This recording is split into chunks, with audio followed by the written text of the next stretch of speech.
Good morning. And this hearing is now going to be called to order. This hearing is now going to be called to order. This is the public hearing of the City Council Committee on Public Health and Human Services. The purpose of this hearing is to hear testimony on bills number 160811, 160609, 160618, and 160687.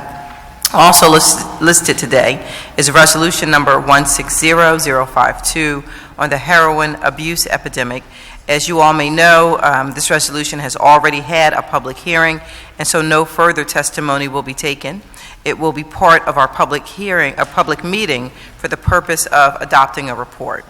I want to recognize the presence of a quorum of committee members here today, and the members in attendance are Councilman Bill Greenlee, Councilman Helen Gim, and Councilwoman Blondell Reynolds Brown. And now the clerk will now read the title of bill number 160811.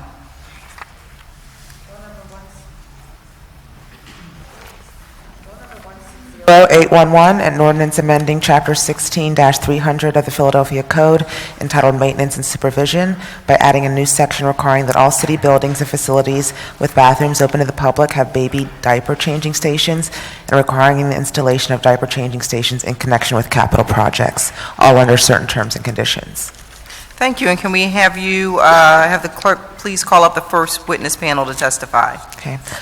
Aparna Palantino, Deputy Commissioner, Philadelphia Department of Parks and Recreation. Okay.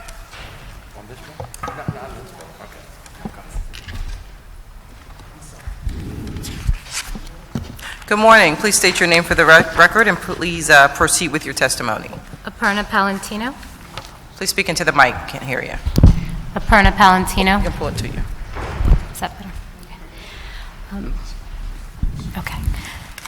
Good morning, Chairwoman Cindy Bass and committee members. My name is Aparna Palantino, and I'm the Deputy Commissioner of Capital Infrastructure and Natural Lands with the Department of Parks and Recreation.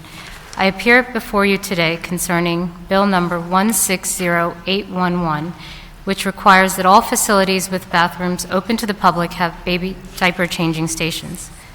This bill also requires that all capital projects include the installation of diaper changing stations. Since inception, our department has demonstrated a strong commitment to the people we serve. One of our core value statements is clean, safe, and ready to use. Our ongoing goal is to maintain all of our facilities to the highest standards so they remain secure, accessible, and welcoming for everyone who uses them. This bill helps to ensure our facilities are as family-friendly as possible. Therefore, on behalf of the department, I offer my support of this bill. Thank you. I'd be happy to answer any questions that you may have.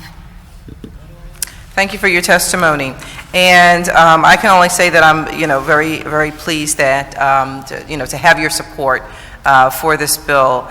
This is very, very important. Any of us who are parents, not just mothers, but parents, and who have ever tried to change a baby, where there's no baby changing table, it's like a balancing act, a very dangerous, I should add, balancing act. And so having the administration support is critical, and we just really appreciate it.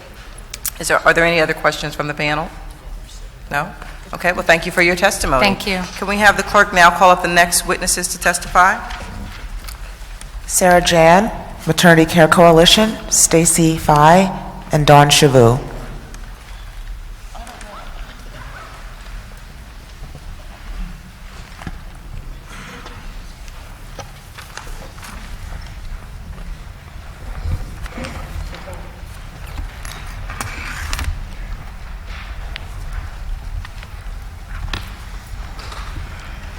Good morning.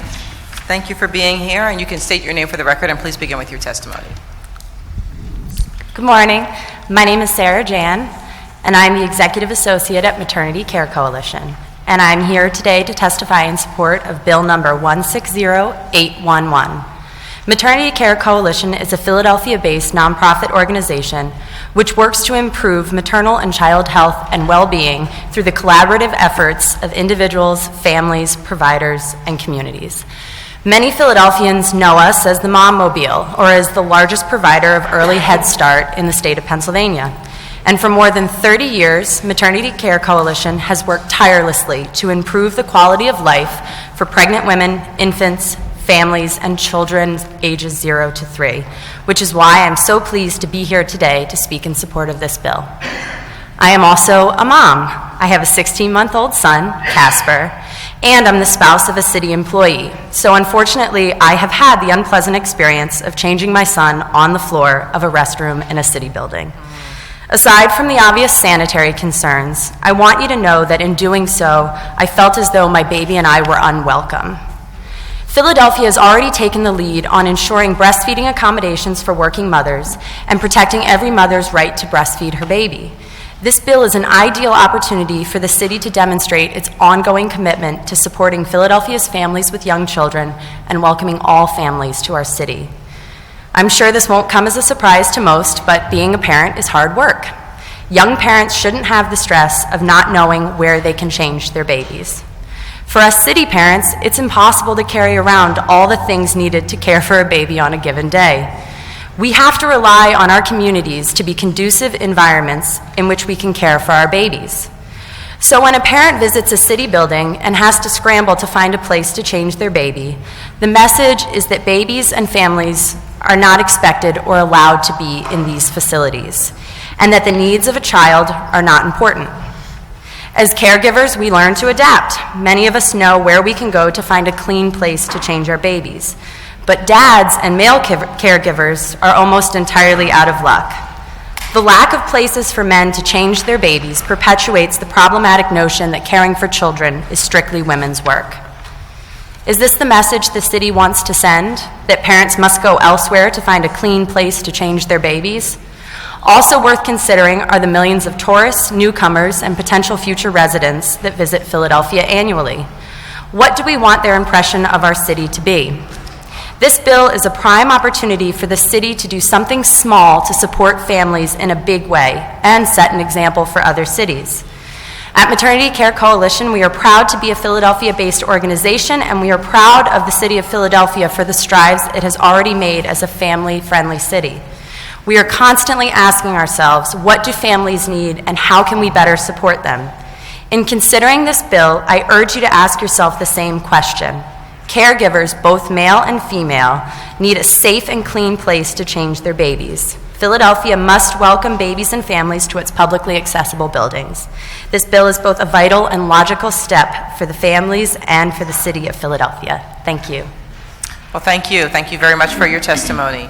Can we have the next witness state your name for the record and please begin with your testimony? Hello, my name is Stacy Fye. I'm here presenting testimony in favor of Bill 160811. I am a city employee. I work for the Managing Director's Office for Philly 311. But today I stand before you as a constituent. I am a citizen and a mother.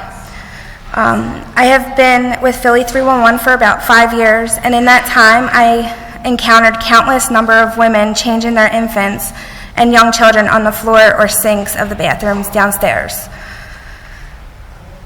I have run into parents changing their babies on benches and also in the grass of the Dilworth Plaza.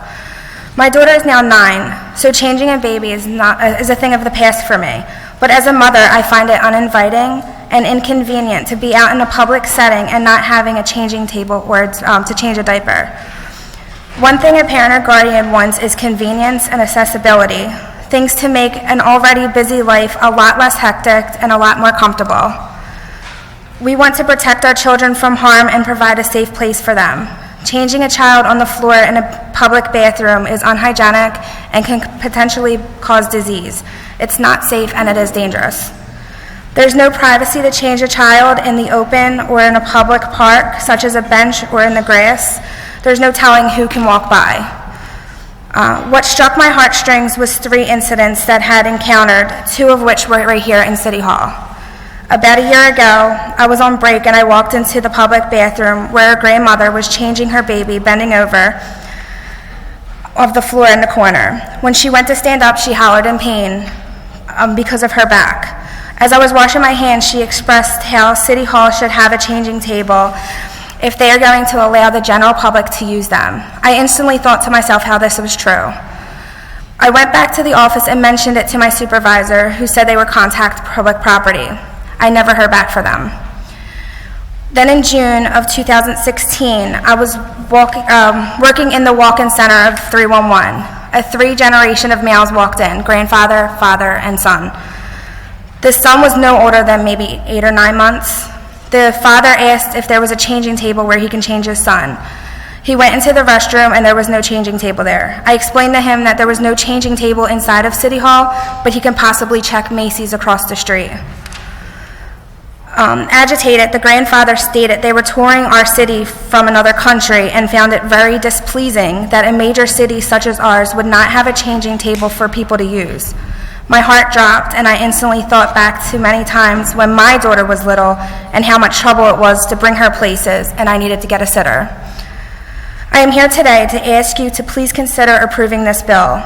Think of all the families who would benefit from this and how inviting it would be for people and infants and young children to go to playgrounds for a safe place to change their child with privacy. This will help many families who want to go to libraries for the day and families without needing to hire a sitter or grabbing a book and leaving. Something as small as a changing table could be the next big thing for change for the better. Let Philadelphia show other cities we welcome families. Thank you. Thank you very much for your testimony. Thank you. And if you want to state your name for the record and begin. Thank you. Good morning. My name is Dawn Chavu, and I wanted to thank Councilwoman Bass for inviting me to be here and also say good morning to the distinguished members of this committee. I am an entrepreneur here in the city of Philadelphia.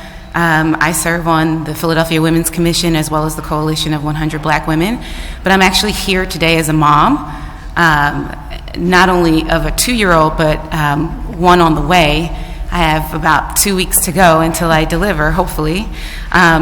In any case, I have testimony here in support of 160811, but my testimony also requests that we consider having baby changing stations in all public restrooms in the city of Philadelphia and in our Commonwealth.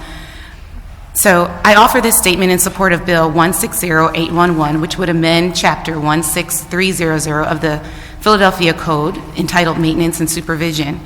This would require that all city buildings and facilities with bathrooms open to the public have baby diaper changing stations.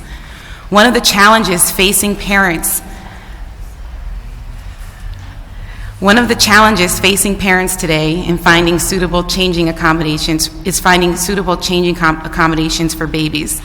This is not an issue that solely impacts moms like myself. A recent federal study performed by the Center for Disease Control and Prevention found that 90% of fathers regularly bathe, diaper, and dress their children. I know that firsthand because my husband is a very active father who takes great care of our son.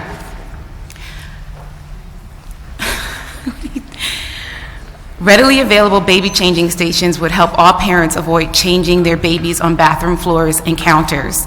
Facilities that lack baby changing stations present a hardship for all parents, as we are all then forced to face potential sanitary concerns, return to our car if a parent even owns a car, to change our baby or leave our baby in a soiled diaper.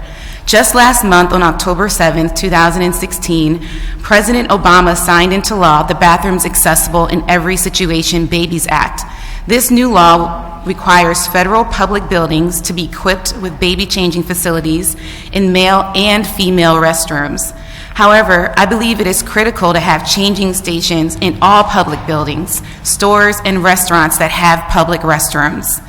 In addition to the City of Philadelphia Council considering this bill, you should also know that there is a bill being considered before the New York State Assembly that would implement and require a changing tables at the state level. Miami-Dade County, Florida requires certain and new remodeled businesses to have baby changing stations accessible to men and women, and San Francisco City Planning Code requires new or renovated public serving businesses to install diaper changing stations that are accessible to women and men.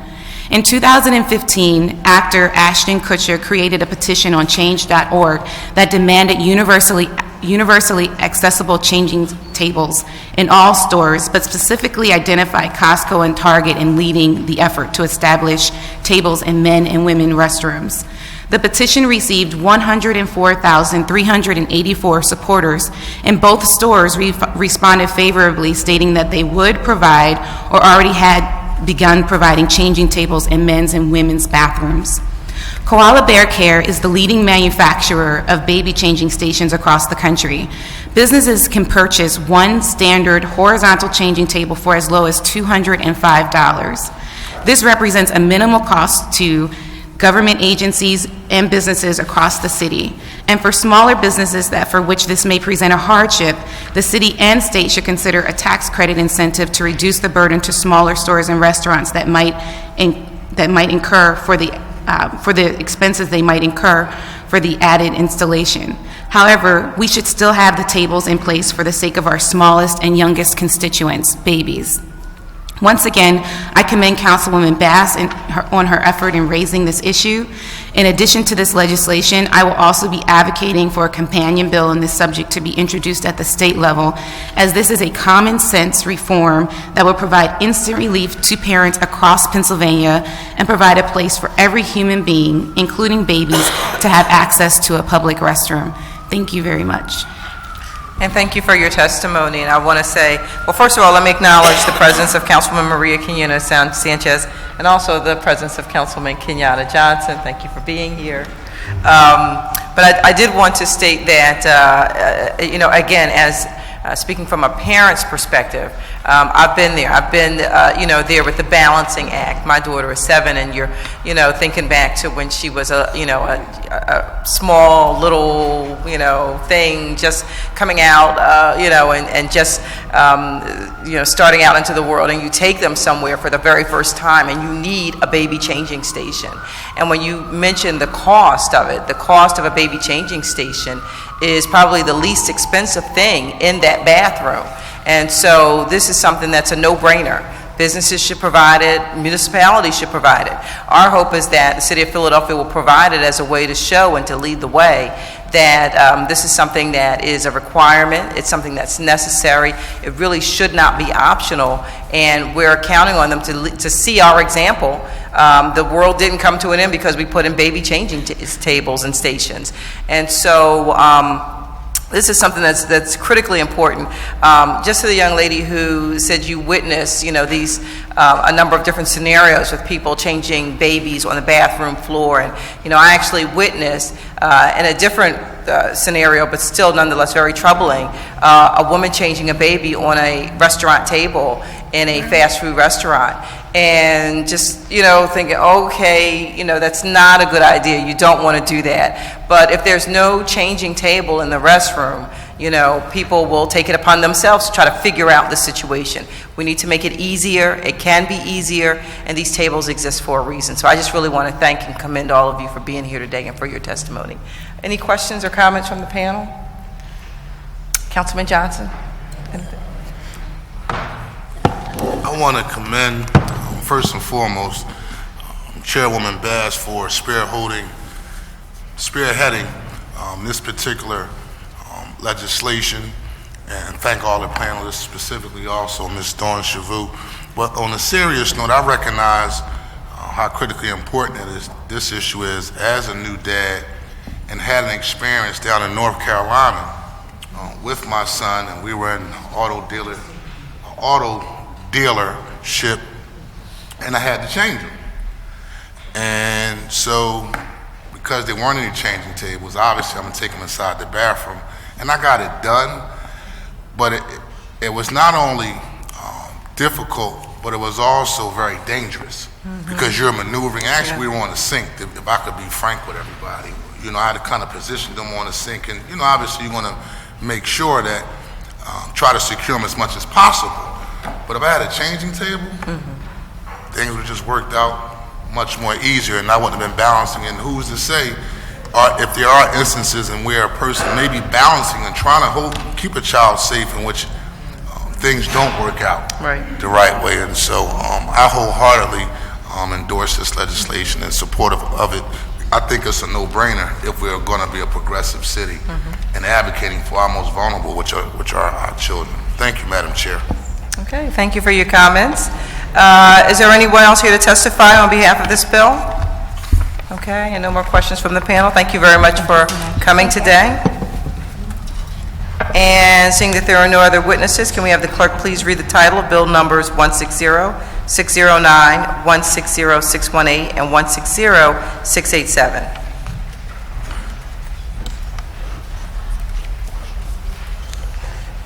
Bill 160-609, an ordinance amending Chapter 6-800 of the Philadelphia Code entitled Lead Paint Disclosure to require as a condition of licensing family child daycare facilities built before March 1978 that such facilities be certified as lead safe or lead free, and amending Section B-425 of the Code entitled Family Child Daycare Facilities, and Section F-409 of the Code entitled Family Child Daycare Facilities to make conforming changes, all under certain terms and conditions. Bill number 160-618, an ordinance amending Section A-703.1 of Title 4 of the Philadelphia Code entitled Special Certificate of Inspection to require certification of water quality as a condition of occupancy for certain buildings used for education, all under certain terms and conditions. Bill number 160-687, an ordinance amending Title 6 of the Philadelphia Code entitled Health to require disclosure of lead hazards, including lead service lines, and making technical changes, all under certain terms and conditions.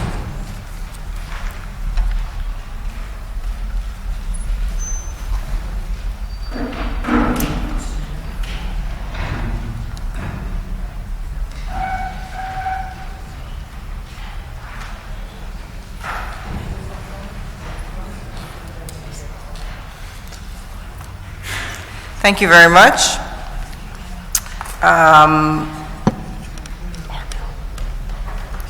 Just who we were waiting on. Okay. And actually, if we can have the clerk call up the first witness who's coming in, he can take off his coat. Okay. First panel will be Dwayne Wharton of the Food Trust and Francine Locke, School District Philadelphia. I'll be speaking on behalf of 160-618.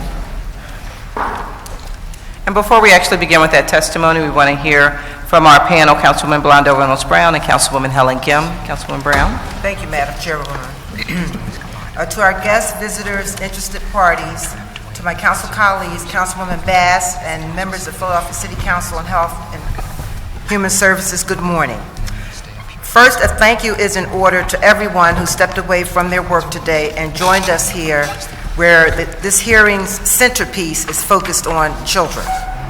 I would be remiss also not to offer a thank you to the administration, in particular, the Department of Health, the Department of L&I, for all they have done to date around this ugly issue. The bottom line is that we must all do more. Now more than ever, we must continue to work strategically, and I repeat that, strategically, to safeguard our children from the dangers of lead. According to EPA, the sources of lead exposure are homes, schools, and child care facilities. I'll repeat that. According to the EPA, sources of lead exposure are homes, schools, and child care facilities.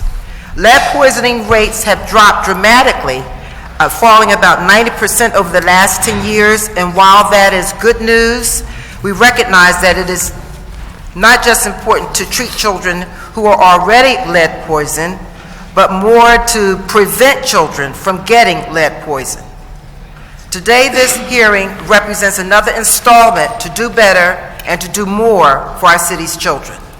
Bill number 160-609, co-sponsored by my colleagues Councilwoman Bass and Councilwoman Gim, would require that all family child care facilities become certified as lead safe before being granted a license from the Department of L&I. No adult, no caregiver, no parent should ever have to worry about their little one being exposed to lead while in child care.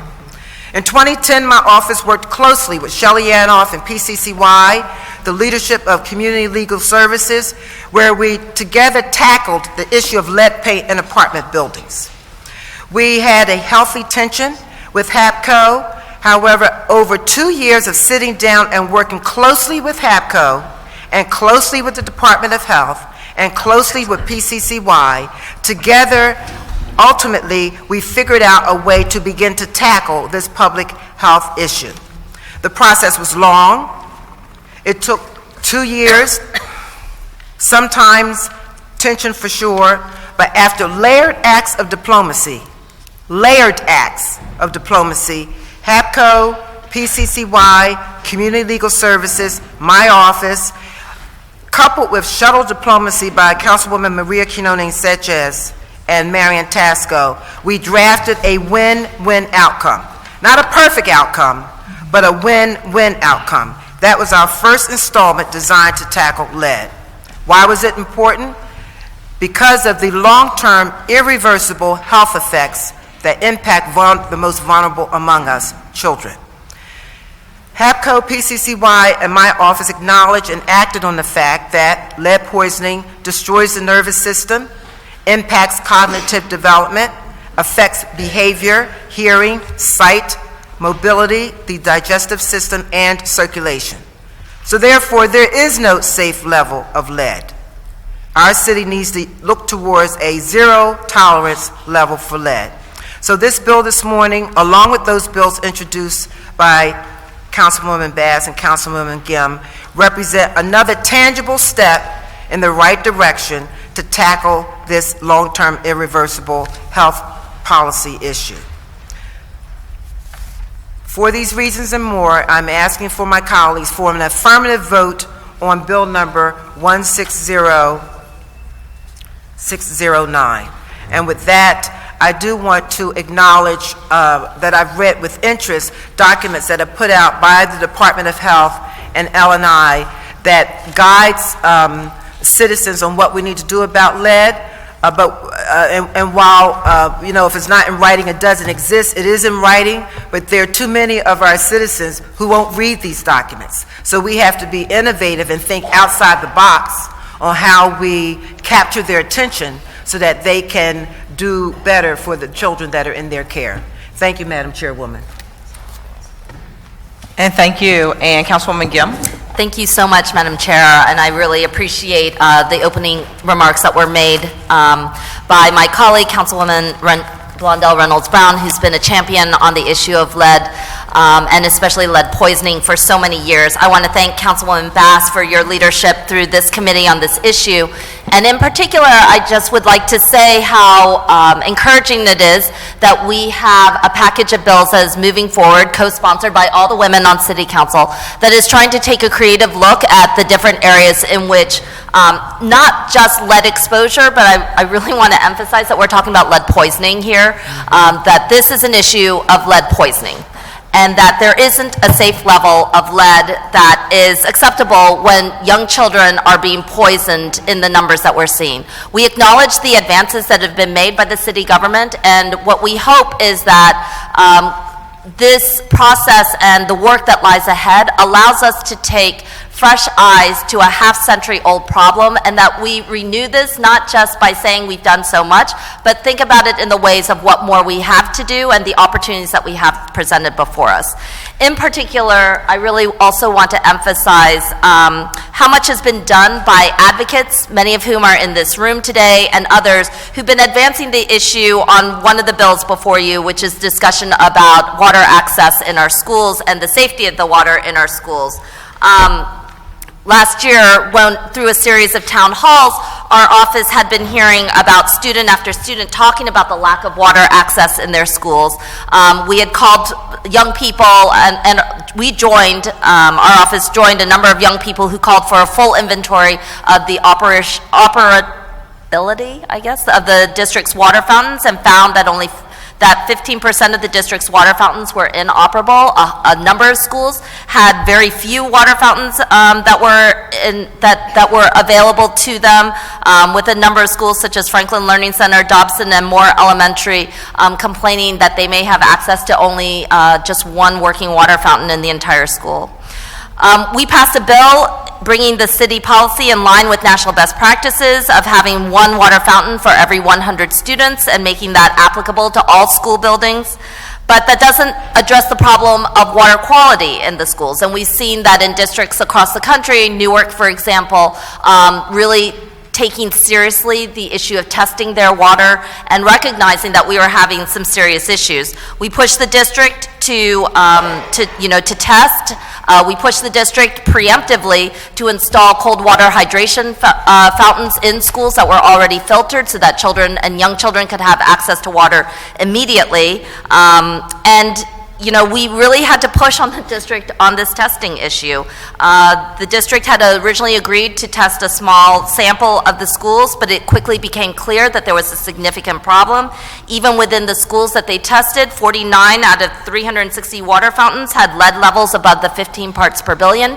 That was deemed to be unacceptable. And since then, 7 more fountains were found to be above the safe level. And that's why we're in part here today, because we're trying to have the city establish a level of standards. We recognize that this is a serious issue. It takes a lot of time, but we believe that the safety of our young people are at stake. And we also believe that we need to make serious investments in our school infrastructure, that it's not just a matter of, there's nothing we can do about it, we just have to shut down fountains, but we actually have to start having conversations about investments in our school infrastructure as we move forward. We can't allow what has been happening over the past 10 years when water fountains were simply not tested. There was very little inventory and very little information being publicly acceptable to be the kind of standard that we have moving forward. More than ever, especially as we see potentially sweeping changes that may happen in our nation around how we're going to look at environmental protections and especially the safety and valuation of our young people in this country. I believe more than ever that municipalities, Philadelphia in particular, has both a duty, a moral responsibility, and an opportunity to establish and set forward the types of values and standards that we're going to have to ensure safety for our young people. No matter what may happen at the national level or in other places, this advocacy community that has pushed us to this point, that is continuing to push us forward, is going to be who we rely on to establish the standards that we have. So thank you very much, Councilwoman Bass. Thank you very much, Councilwoman, and I want to thank the entire panel, really, and all of the members of City Council for really recognizing the importance of this issue and for taking a stand on it. This is something that's very important. It's not taken lightly, and I take great offense to the idea that this is something that should be taken lightly or that we don't take very, very seriously, because when you think about it, this is about saving our children. This is about making sure, we talk about what's happening in Flint, Michigan. We got a problem right here in Philadelphia, Pennsylvania. And so this is something that is serious. It's very heavy. We need to deal with it. And when we talk about our children, our future, there's nothing more important. And so we really do have to stay on top of this issue. We recognize the enormous scope of the problem. But we thank you all for being here today and for your commitment as well as we try to figure out how to get at this very, very big, not that complicated, but very big problem and situation we have before us. So, Commissioner, if you'd like to state your name for the record and begin with your testimony on Bill number 160618. Yeah, I'm Tom Farley, and I'm the Commissioner of Health. Just to be clear, I know there are 3 bills. Am I going to be talking about all 3 bills now, or? Well, I think we're going to do them separately. So we're going to start with 160618, and if you could hang around as we go through each bill. I'm here as long as you need me. Thank you so much. The testimony that I prepared was discussing all 3 bills. So that's fine. Okay, so I'll go through all of them if you don't mind. You can say it 3 times. All right, then I'll be around for questions after that. Okay. So good morning. I'm Thomas Farley, Commissioner of the Philadelphia Department of Public Health. Thank you for the opportunity to provide testimony on bills number 160687, 160609, and 160618, sponsored by Councilwoman Bass, Councilwoman Brown, and Councilwoman Gim, respectively. Let me begin with bill number 160687, introduced by Chairwoman Bass to amend Chapter 6800, lead paint disclosure. This bill, as I understand it, is proposed to be amended. We'll add provisions to the current disclosure law that would require residential landlords to provide tenants with city-mandated information about the possible presence of lead in plumbing materials and many service lines. Lead can be damaging to the developing brain, and when young children are exposed to lead, it can cause lifelong developmental and behavioral problems. By far, the most common source of exposure to lead in children is paint in older houses. However, some old water lines and fixtures contain lead, and there's reason to take steps to avoid exposure to lead from drinking water. Until recently, federal law allowed plumbing materials and fixtures to contain as much as 8% lead and still be sold as lead-free. Fortunately, with appropriate water treatment, as is done in Philadelphia, we can reduce the leaching of lead into water from pipes, which protects against the possibility of lead exposure from water. Furthermore, there are steps that Philadelphians can take to provide an additional measure of protection from waterborne lead exposure, namely flushing the system daily and knowing whom to contact for testing in the unlikely event a problem is suspected. This bill will require landlords to provide that information to tenants when they sign a lease, which we support. Similarly, the Health Department supports Bill 160618, which requires city schools and certain daycares to systematically test water for the presence of lead and to take appropriate action if found at levels in excess of the bill's standard. I should say here, there are different standards as far as testing water, and I think some discussion of what the appropriate standard should take place. There's a 15 micrograms per deciliter standard for residences, which is mandated. There's a 20, which is voluntary for schools. And so some discussion of what the appropriate standard is worthwhile. Nonetheless, I think that's a minor issue in an otherwise strong bill that we very much support. Bill number 160609 deals with lead paint in daycares. Before turning to the specifics of that bill, I'd like to give some context and some background.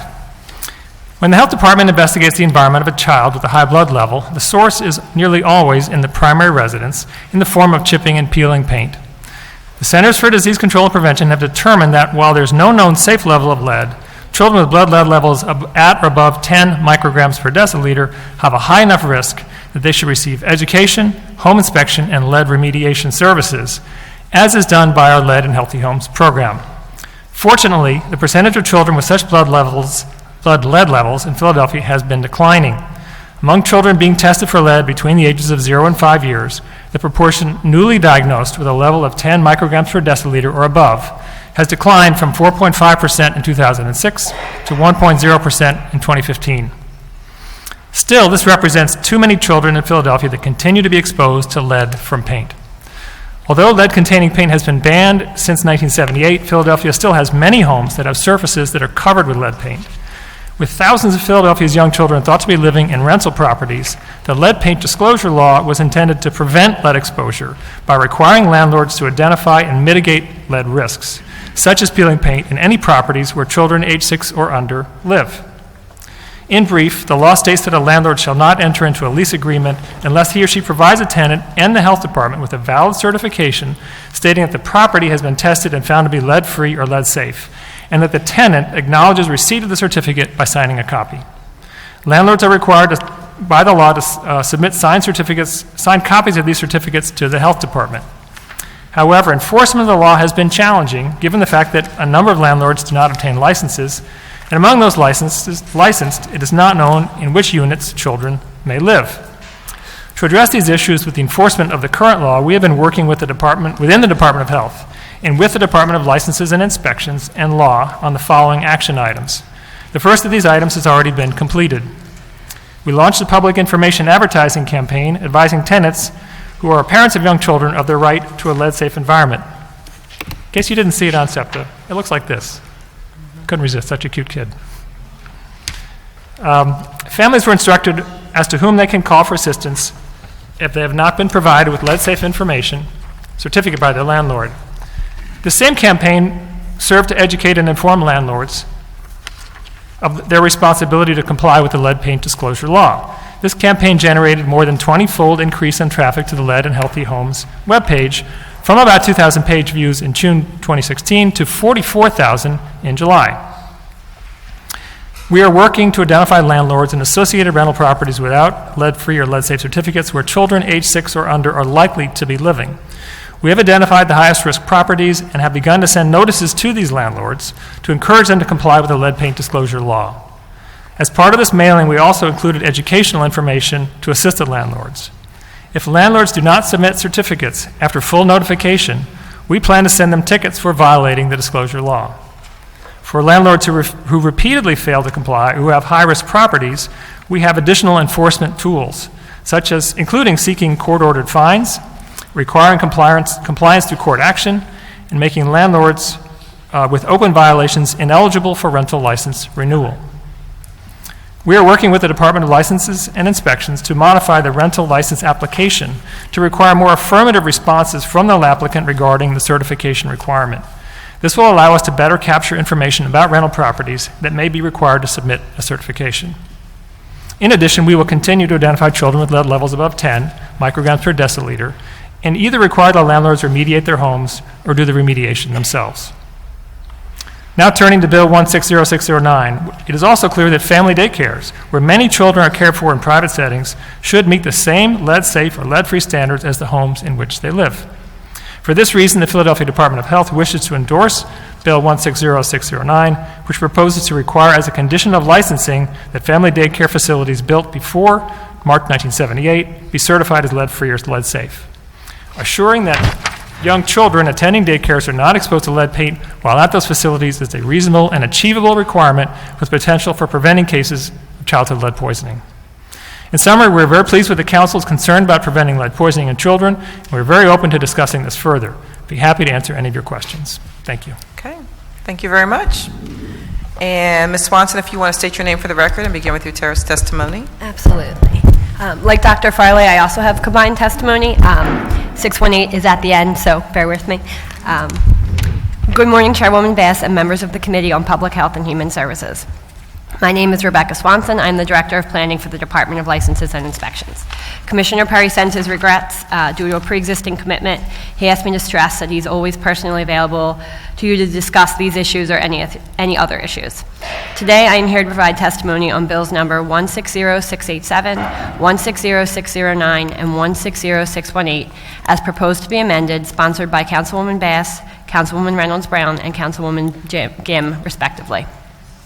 In Philadelphia, where 95% of the housing stock is more than 40 years old, it is an unfortunate fact that many buildings contain lead paint or have lead water service lines or lead plumbing components.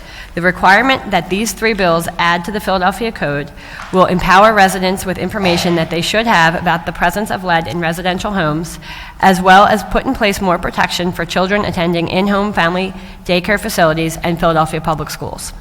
L&I is extremely supportive of all efforts to address and eradicate childhood lead poisoning.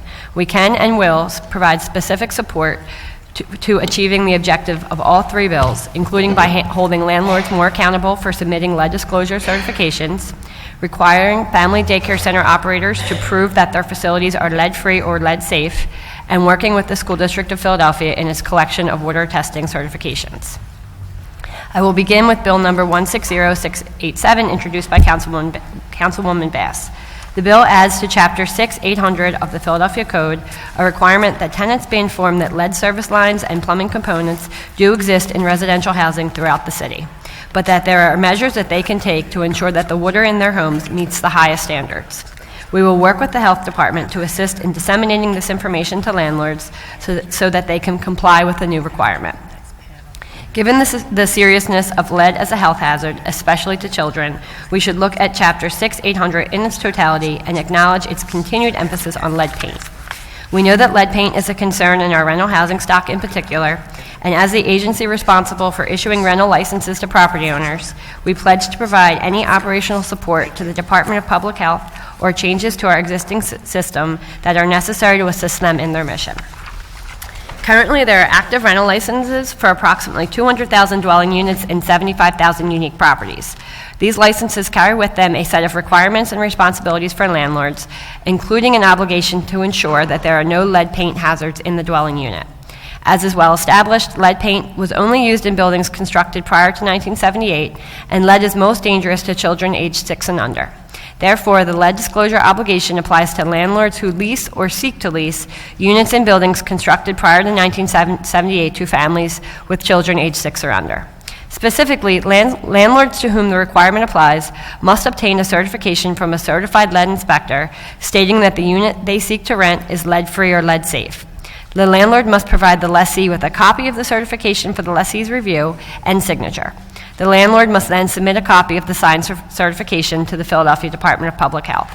This system relies on landlords to self-identify on their rental license application as having units constructed prior to 1978 that are being rented or may be rented in the future to families with children aged 6 or under, and then satisfy the applicable certification requirement. We acknowledge that there are challenges with this system that have made enforcement difficult in the past. It is estimated that 26,000 rental units are occupied by a child aged 6 or under, but there is no easy way to discern which of the 200,000 licensed units they are. The realities of landlord-tenant relationships also pose some obstacles. However, L&I has taken meaningful steps toward addressing these challenges, and we believe that these changes will help the Department of Public Health aggressively investigate and enforce against non-compliant landlords. First, L&I has revised its rental license application, effective in January of next year, to provide clearer direction to and require more affirmative responses from any applicants regarding the certification requirement. This change will allow L&I to electronically capture a list of applicants who certify that they submitted a lead disclosure to the Department of Public Health. This will be accessible to the Department of Public Health, which will review, verify, and audit this information and take enforcement action against known landlords who failed to submit a valid certification despite being required to. Where the Department of Public Health enforcement actions against a landlord include the issuance of a notice of violation for failure to comply with the certification requirement, that landlord will be made ineligible for renewal of his or her rental license by L&I until the certification is submitted. This process mirrors L&I's existing process for denial of rental license renewals at properties with open property maintenance code violations. Going forward, we are exploring other technological changes that will streamline both the certification submission process and the Department of Public Health's verification and auditing program. It must be noted that the system will only be effective for online license application and renewals. Therefore, we are soon going to be mandating that all rental license applicants use our online licensing portal or our in-person services to obtain or renew their licenses.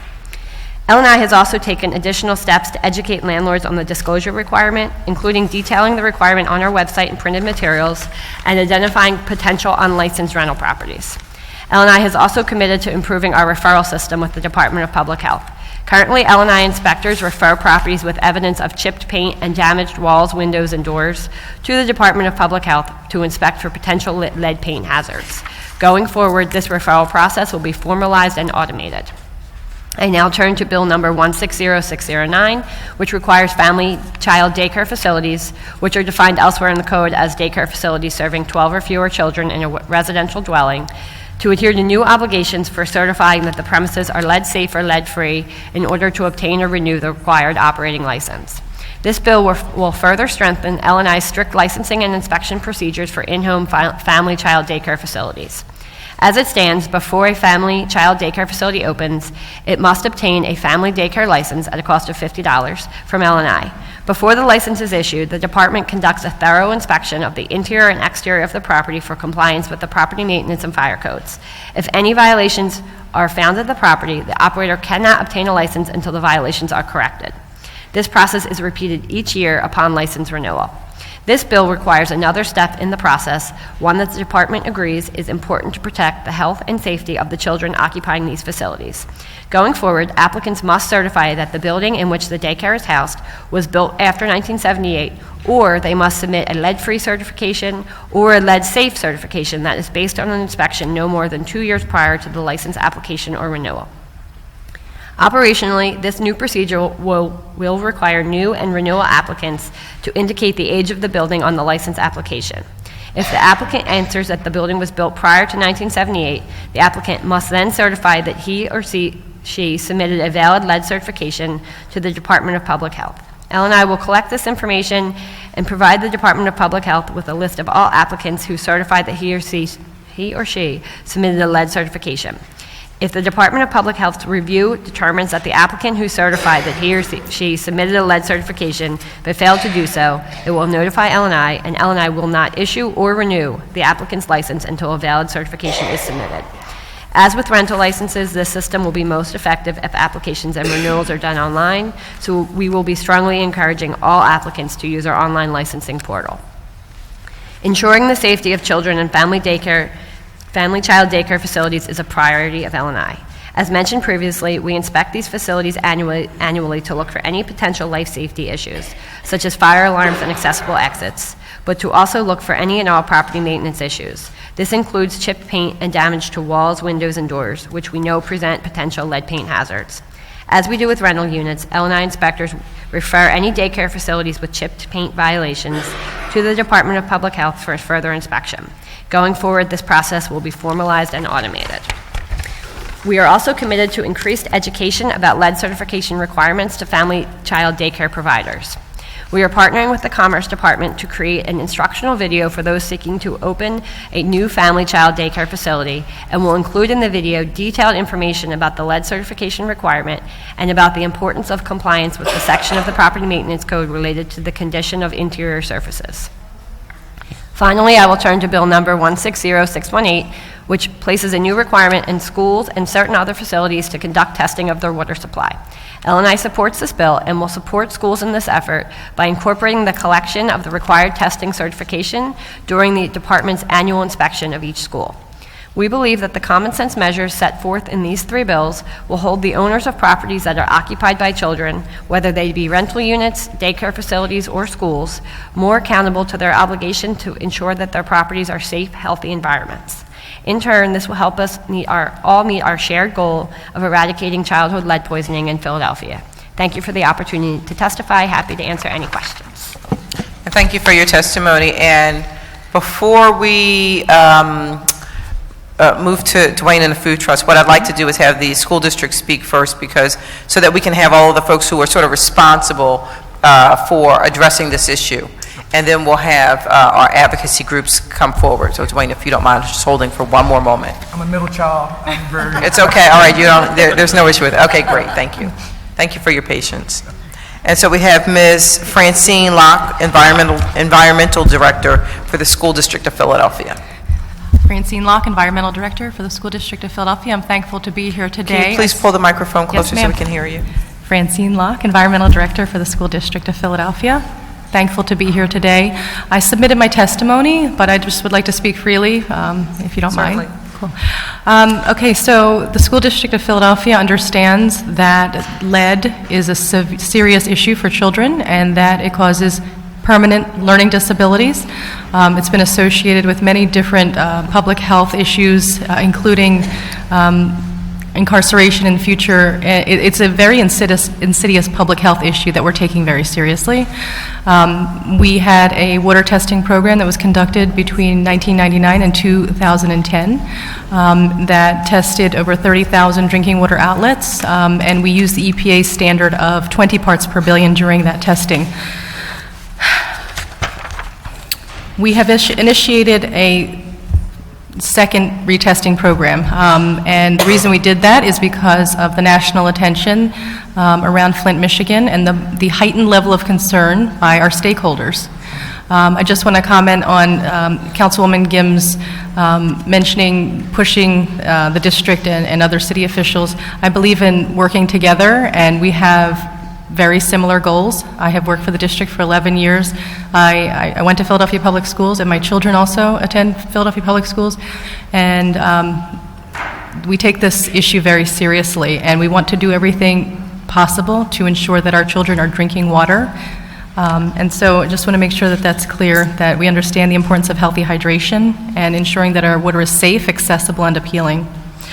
So the EPA's guidance to protect children is at an action level of 20 parts per billion. The school district initiated this retesting program this summer, and we instituted the action level of 15 parts per billion of lead.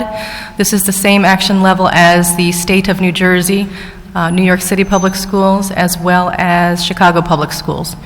This is lower than the EPA's action level of 20 parts per billion. Just want to make sure that was clear.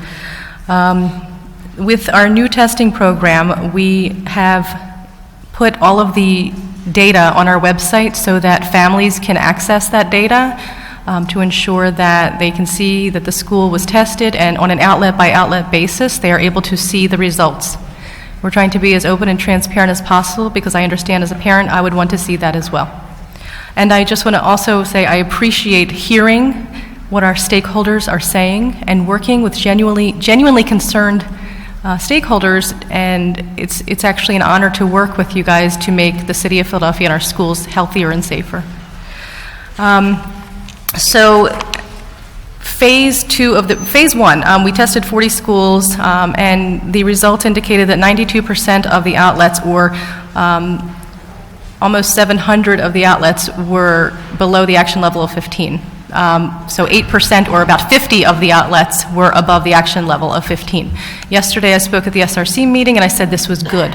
I just wanted to say that I'm just thankful that we are seeing these results and that they are less than I expected. At first, we were receiving a 15% increase. We saw 15% of the outlets being above the action level. We now see 9%. No level of lead is considered okay, so we definitely want to keep moving forward with testing and remediating and moving forward in that fashion. One of the changes in the phase 2 of our testing is going to be no more pre-stagnation flushing, so that's going to accelerate our project. And originally, we thought that we would have to wait until December of 2017 to complete testing all of our schools. We're going to move that up to June because we were removing the flushing portion of the testing program.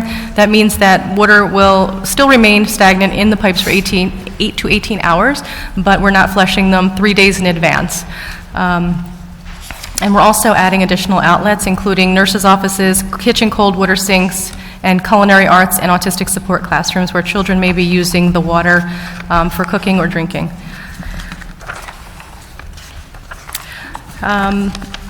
And with regards to the bill that impacts schools for testing, there are a few comments. I think that it's wonderful, and I agree with everything there. There's two pieces that I'd like to just comment on. One is about the action level of 10 parts per billion. I believe that's proposed in this.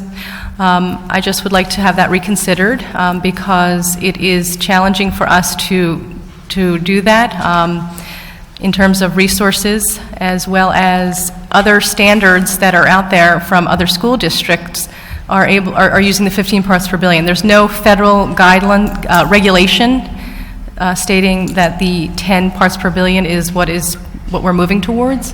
And as I said, there are other large school districts that are using the 15 parts per billion as we are. Additionally, there is language in the proposed bill that says that we should post the results or have to post results within 5 days after receiving the results. I would like to ask if we could have a little bit more time because we'd like to actually look at the laboratory data for quality control purposes to ensure that we're getting accurate quality information. So 15 business days to 30 business days is what I would like to request if possible. And that completes my testimony. Thank you very much for your time. Okay. Well, thank you very much for your testimony. Before we move to Mr. Wharton, I'm going to ask that we actually do a little bit of musical chairs because I know that the panel probably has questions for the Commissioner and for Ms. Swanson from L&I, so if we can have them come back to the table. Don't go far, Dwayne. Don't go far. Just, roll right on over. But I do have a question for Ms. Locke before we actually speak with the other members of council. So I had a question for you, Ms. Locke, when you just mentioned that you're asking that we reconsider the 10 parts per billion in terms of the count of lead in the water. Yes. And you said that other large municipalities or large school districts were also at 15 parts per billion, which is where Philadelphia School District is right now. Yes. Can you give me an idea of what those school districts are? Chicago Public Schools, the state of New Jersey's Department of Ed has made this their law to have every school tested and using 15 parts per billion, as well as, Chicago, and I said another one, good Lord. So New Jersey, Chicago, and New York City, forgive me. Okay, thank you. Thank you. Councilwoman Brown? Good morning, everyone. So the backdrop for, and the stunning fact for me is that 95% of the housing stock is 40 years old. So with that being what we're up against, let me just speak to the good news first. The good news that I've learned and heard in the testimony is that the departments are talking more intimately with each other around this particular issue. 10 years ago, that was not the case. No, 6 years ago. when we were actively engaged on this issue, that was not the case. So that's great news. What I can't figure out, and what I'm asking the Health Commissioner and the L&I Deputy Commissioner, ultimately, who is responsible for helping those who own properties get rid of the lead? Who's the ultimate enforcer? Where does the buck stop? Well, I mean, I think both of first of all, the two departments are working closely together now, and both the departments have to be involved because the law says that the lead-safe, lead-free certificate goes to the health department. So we're the ones that would know whether their certificate is there, but the certain enforcement authority lies with L&I. As I said earlier, just we have a process for sending out tickets to landlords who have not sent in certificates, and then for landlords where we perceive a bigger problem, we can do notices of violation, which would bring in L&I, and if we need to go beyond that, we potential denial of renewal of a license, which would be L&I. So both departments really have to be involved, but I do think we have a strong protocol, and we are working closely together so that can make the protocol work. So how many staffers are responsible for monitoring the enforcement actions around this issue in L&I? So as far as, these are our license issuance, so we renew about 80,000, or have 80,000 rental licenses a year, give or take. So this will just be incorporated into our license renewal process. We currently will start denying rental license renewals for properties with open property maintenance code violations, for any type of property maintenance code violation, and this will just be absorbed into that system. It'll just look like this has an open violation, they can't have their license. Now, on page 2 of your testimony, Commissioner, L&I, fourth paragraph, you say effective 2017, this new process will become apparent? L&I. Yes, so we changed our rental license application. All those changes are going to go into effect in January because that is when the license renewal period starts. The vast majority of our rental licenses, the renewals due in February, so the vast majority start renewing and applying in January, so it'll kick in for that period. Okay, and I have one more question that I now can't find. So thank you all for your testimony. Thank you, Madam Chairwoman. Thank you, Councilwoman. And Councilwoman Gim. Yes. So thank you very much. I guess I should just clarify a little bit for Ms. Locke about where we are.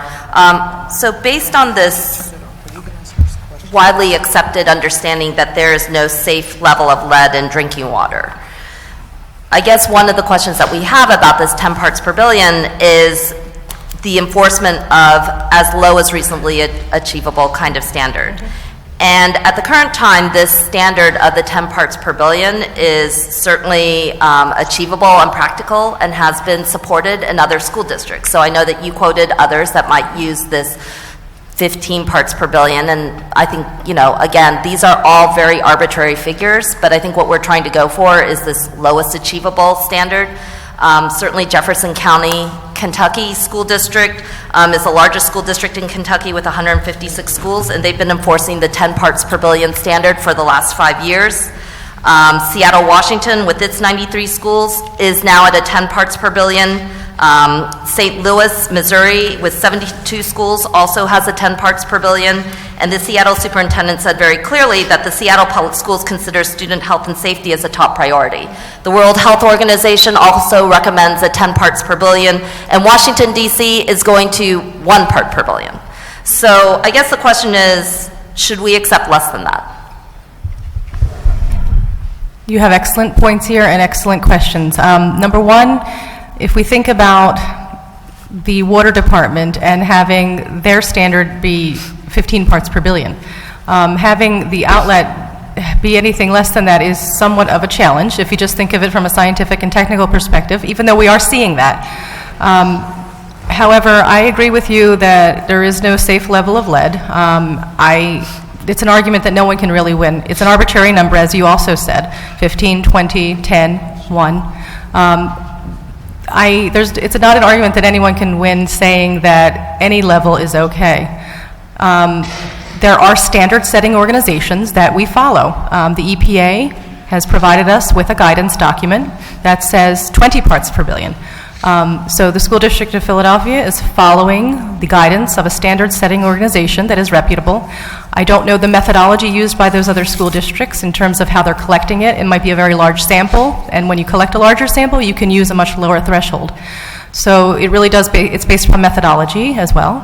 But, you know, I'm asking for 15 parts per billion because that is what standard-setting organizations are recommending. It's actually less than, you know, it's a more stringent number. And that's the answer I have. But I respect what you're saying, and I understand your viewpoint. Yeah. So I think, you know, like the standard-setting organizations are, I guess, what we're trying to understand a little bit better. So you can have the EPA, there's also the World Health Organization, Yes. There are others that could be considered standards. And part of it is that I want us to be cautious about how we're looking at things. I think that there is some level of us coming together as a city, coming together as a health community and as an advocacy community to establish standards. I think that it's possible that the EPA could wildly swing in other directions in the future, and I want to be cautious about making sure that the standards that we're setting follow the intention of, you know, what, rather than just picking numbers, following what some of these superintendents have been saying, which is that the student health and safety is their top priority, and that what we're trying to go for is this lowest level that should be reasonably and expected to be achieved for safety.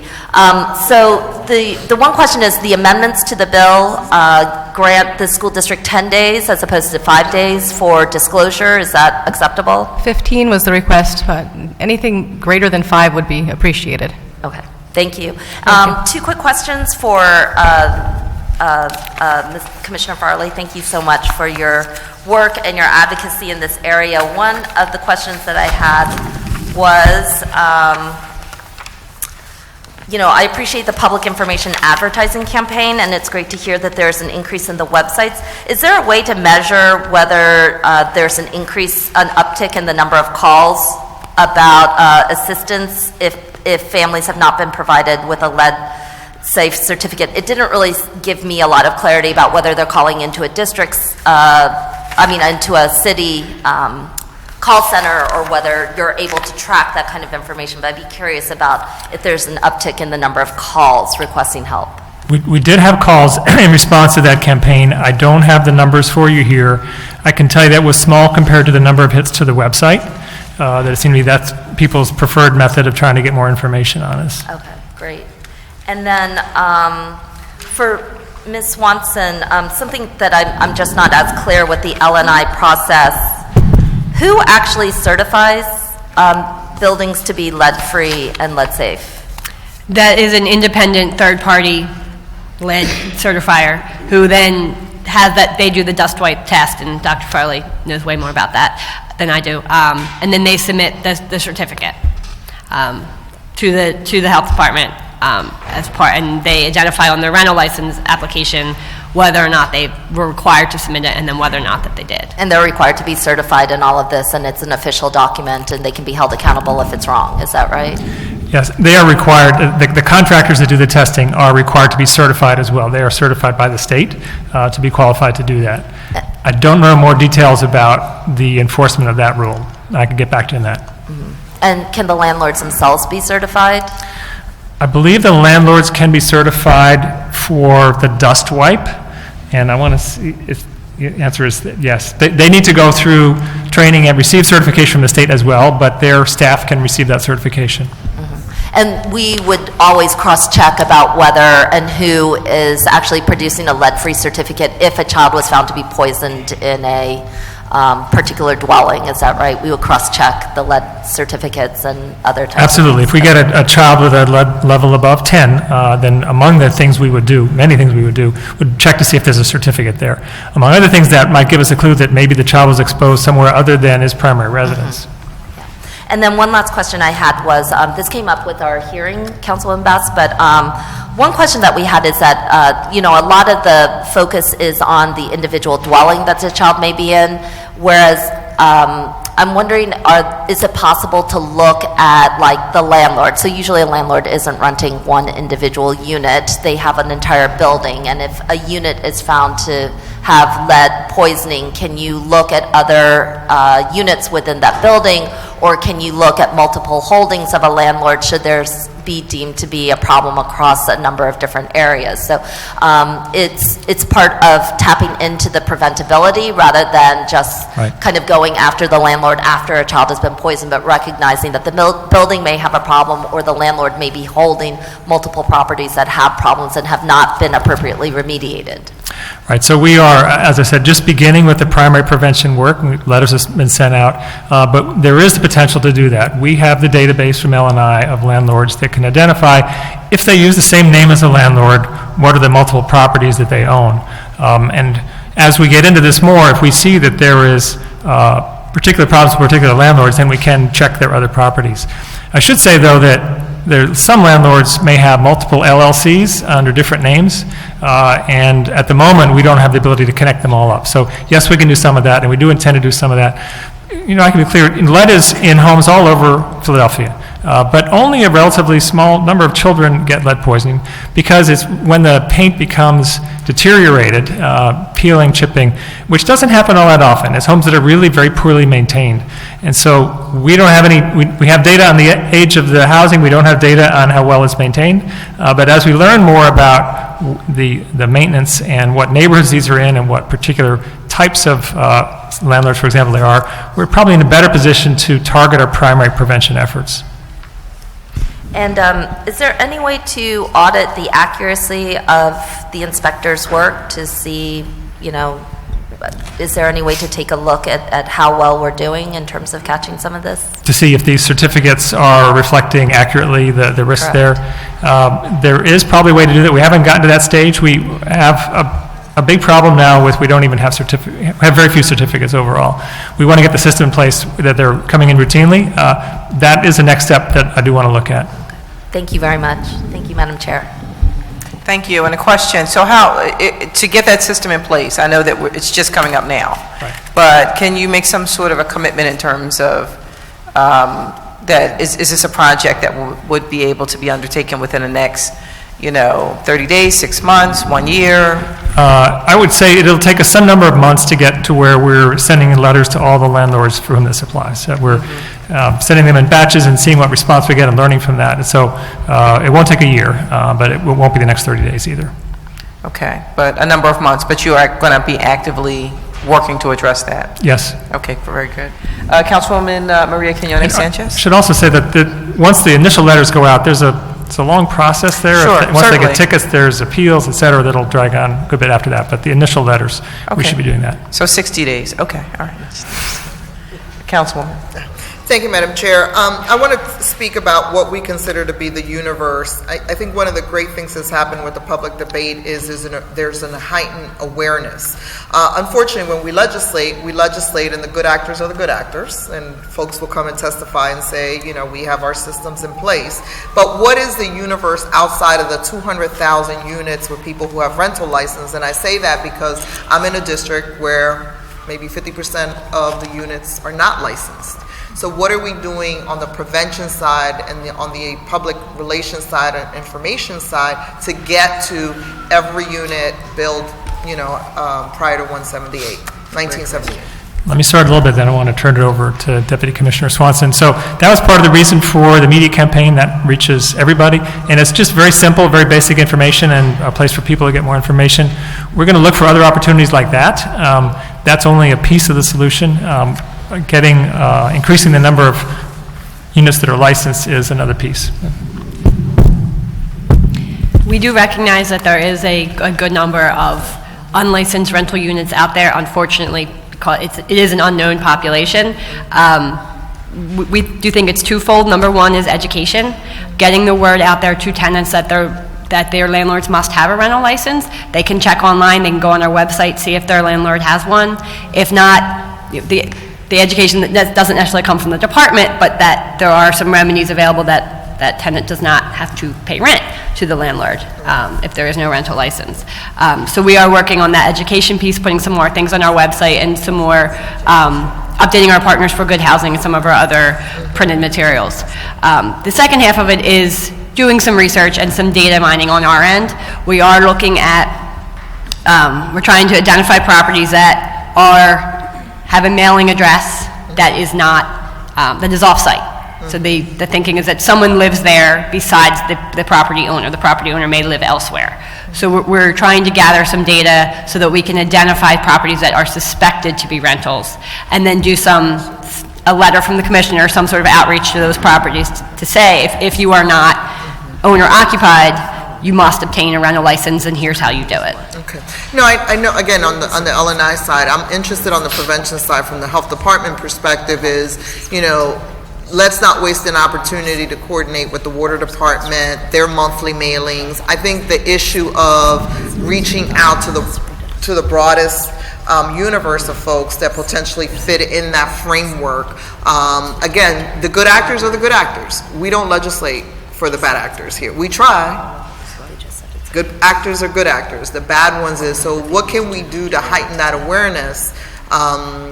Using the water department and their monthly mailing cycle and other things to get the word out so people know what to look at. Because we're also talking about owner-occupied homes where we may have seniors and others, and we leave those kind of out of, the poor folks in the housing. What are we doing about them? It's not just the landlords. It's like there may be people who have it in their house and are unaware of it. Yeah, so there are many pieces to the solution to this problem, and we have talked about things like putting messages in water bills and that sort of stuff. Have not done that yet, but we are going to look for other opportunities. Welcome any suggestions you have for notifying both unlicensed landlords and owners about the risks, about what they can do, about what the city can do for them. Our greatest focus in this early phase for my involvement here has been getting a system in place for when we know we have a licensed landlord who has not submitted a certificate, to making sure that we can enforce that, so that there's more to this than just the education.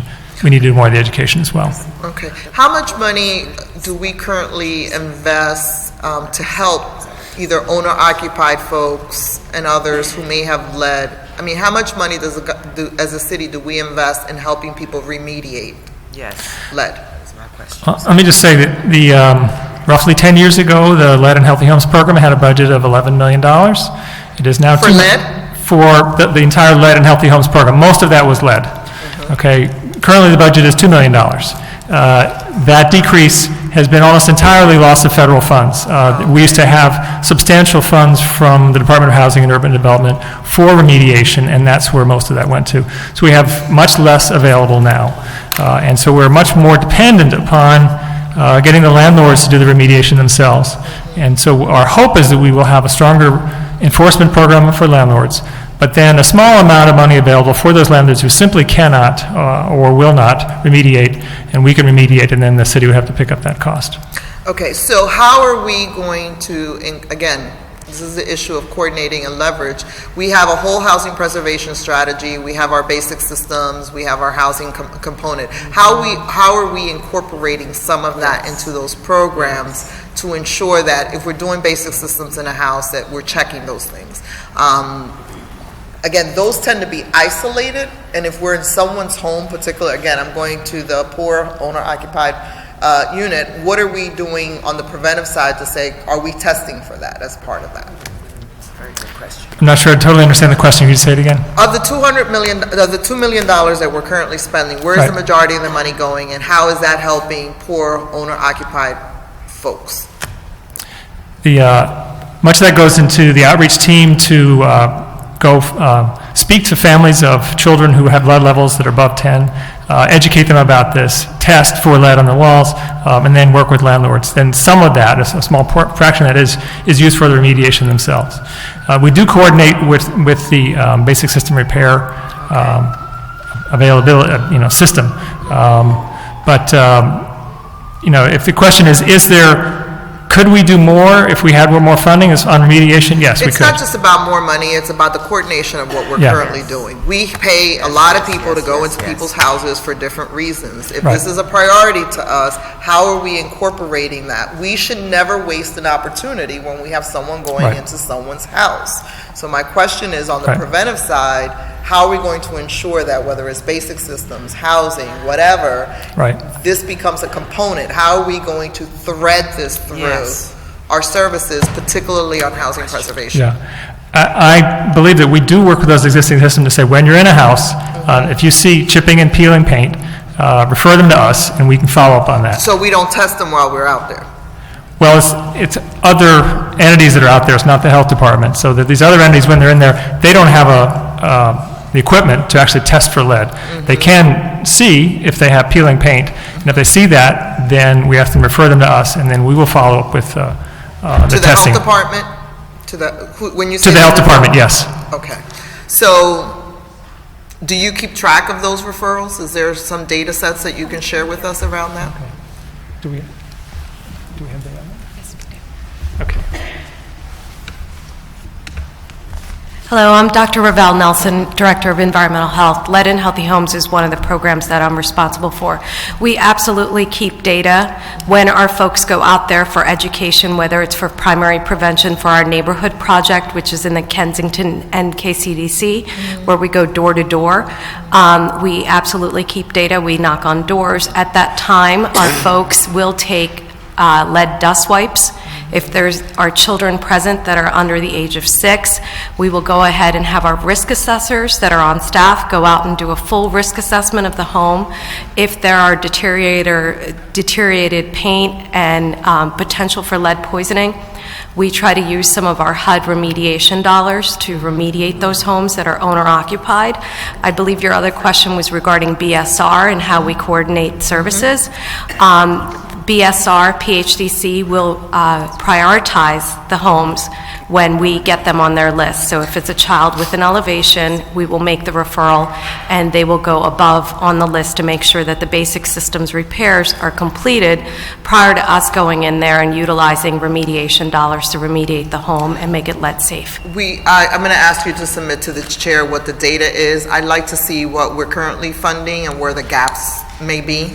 You know, what is the gap of what is that already an identifiable need? I think this is hugely important when we ask the private market to do something that we don't do ourselves in the most coordinated and leveraged way. I have a problem with that. It's because we got to look internally before we start saying and mandating stuff externally. And so we're looking as this council is very committed to housing preservation, long-term housing preservation, and helping poor homeowners with their homes. It's like, what are the gaps in there? So if you have service data, I like to see what the gap is. Absolutely, and if I can just for a second, the way that our services are is that when we have a child that has an elevation of 10 micrograms or deciliter or above, we go in and we do education, and we also do a full risk assessment. If the family qualifies based on income, all of our funding is contingent on income. We will go ahead and... Because that's CDBG dollars? Is it because it's CDBG? It's CSBG dollars through CEO as well as HUD, and we've had limited general fund dollars to help them as well. And we will go ahead and, if our own teams can remediate the home, we will do that, or we will utilize the HUD funding up to $9,800 a home to remediate the home, replace windows. What did you say, $9,800? Yes, ma'am. So how many of those do you think you do a year? We, off of the HUD grant, do approximately anywhere from 80 to 110, depending on the work scope. So, for instance, if it's a home with, very small home versus a very large home, the costs are going to be different. So what do you think is estimated unmet need? An estimated unmet need, if we helped every child, I would... Of the ones we've identified. And the reason is, Council is looking at investing $100 million in housing preservation. Part of that looks at our backlog, our basic systems, and our emergency repair. I want to make sure that if there's a high unmet need here, that we don't wait until you guys come up with a prevention plan and stuff, that we really look at how do we incorporate that in that pot of money, just because I don't know when we're going to have another pot of money like that in a very focused way to take care of our poor homeowners so that we can address that. And so that's what I'm trying to get. If the data's there, I don't want us to deal with this in a siloed way, because there is going to be this investment in folks through BCRP, and we want to make sure of that. So what do you estimate is the unmet need? Our Commissioner's Office will go ahead and get back to you with all that data and details. Okay. All right? Thank you. Thank you, Madam Chair. And thank you, Councilwoman, for making sure that we don't miss that opportunity to get in front of it. We, have a habit sometimes of putting the, cart before the horse, and we want to make sure that we do this properly and in order. Councilwoman Brown? Yes, I simply want to underscore the insightful questioning of Councilwoman Sanchez. She clearly read my notes, because I have here, where is money the impediment? And you answered those questions knowing that 10 years ago it was 11 million, mostly federal dollars, and now it's Correct. 2 million. Correct. Has there been any appeal to the state to help fill the gaps that we're talking about here with regards to needed dollars? Do you want to answer that? We have made appeals to the state. Most recently, the state has announced our RFAs for funding that's more holistic for healthy homes and injury prevention. So we have made those appeals, but again... Status? What's the status? I'm sorry? What is the status of those appeals? The status of those appeals is that the RFAs were awarded to other agencies that actually do work in not just Philadelphia counties, but also the other suburban counties. So we were unsuccessful, Philadelphia was unsuccessful in securing any of those dollars? Well, the RFAs required that agencies that provided services to multiple counties I see.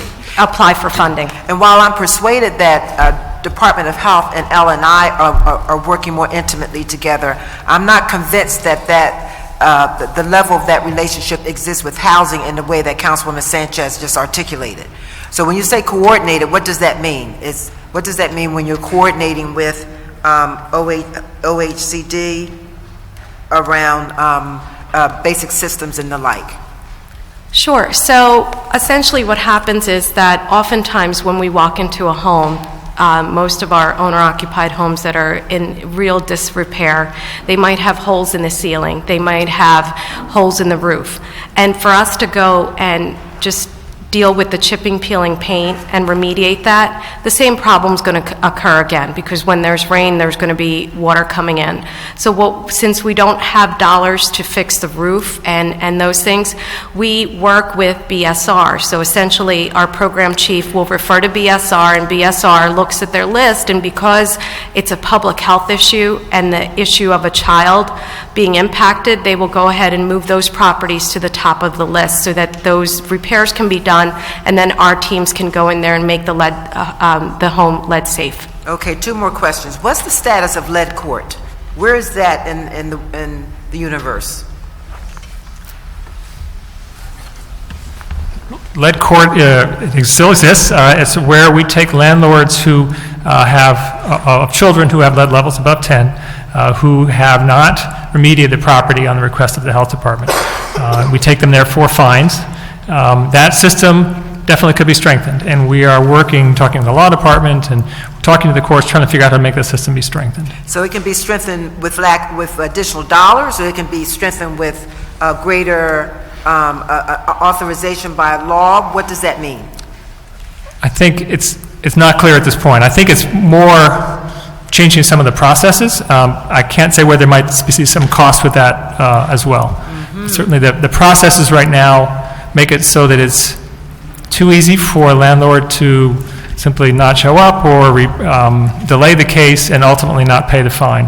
And then there's not a lot of consequences to them ultimately not paying the fine.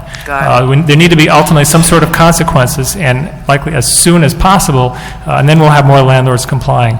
So I'm not sure if there's costs in making that enforcement better, but definitely the system needs to be more teeth. Tighten. Last question. let's go to the reverse.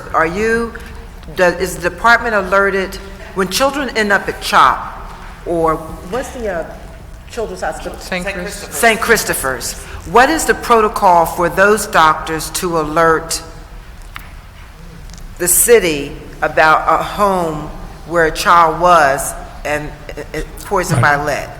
Because we've done from the city to, internally, externally, but for those not affiliated with the city of Philadelphia, but still end up with, little people in their hospital rooms, what's that process? Right.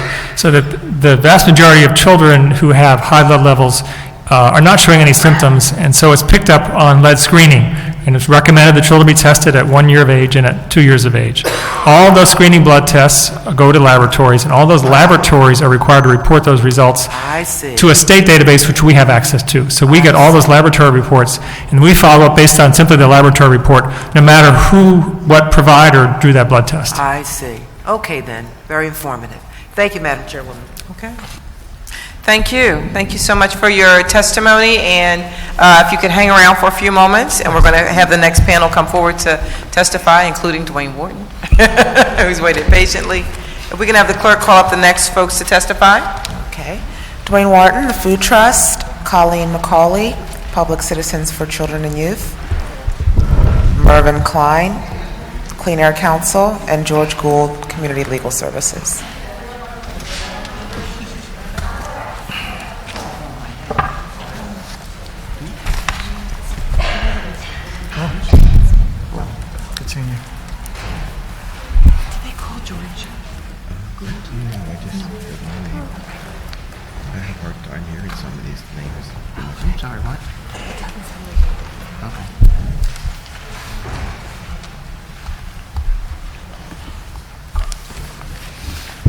Okay, and you can state your name for the record and begin your testimony. Dwayne Wharton. Good morning, Chairman Bass and members of the Public Health and Human Services Committee. My name is Dwayne Wharton, Director of External Affairs with Food Trust, a local nonprofit with the mission to help people and communities become healthier. The issue of how to increase student access to and consumption of water has been a priority for us in an ad hoc group from the Philadelphia Department of Health, Philadelphia Water Department, School District of Philadelphia, Children's Hospital of Philadelphia, Youth United for Change, and others. This group has been convening regularly for the past several months to bring safe, appealing, palatable, and accessible drinking water to all of our schools.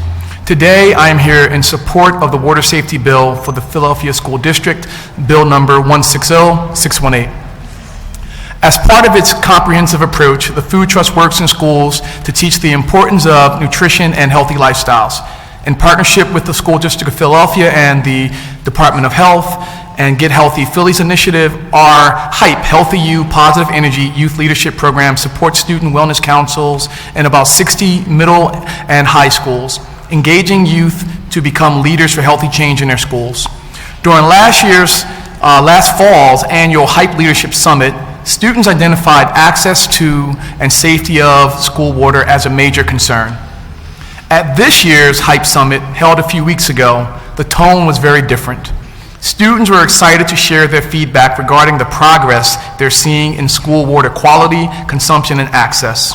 We're not there, but we are certainly making progress, and for that I am grateful for the leadership of council, the willingness of the school district, and for the advocacy of many people, especially the students, who have made their voices heard and worked diligently to create the change they want to see. Largely as a result of strong advocacy efforts, again, including that of students, we have seen a city council bill calling for schools to achieve a ratio of 1 drinking fountain per 100 students, a $1 million commitment from the School District of Philadelphia to install at least 3 new hydration stations in every school by the end of the school year, and now the introduction of this bill from City Council calling for regular testing for lead and certification in schools.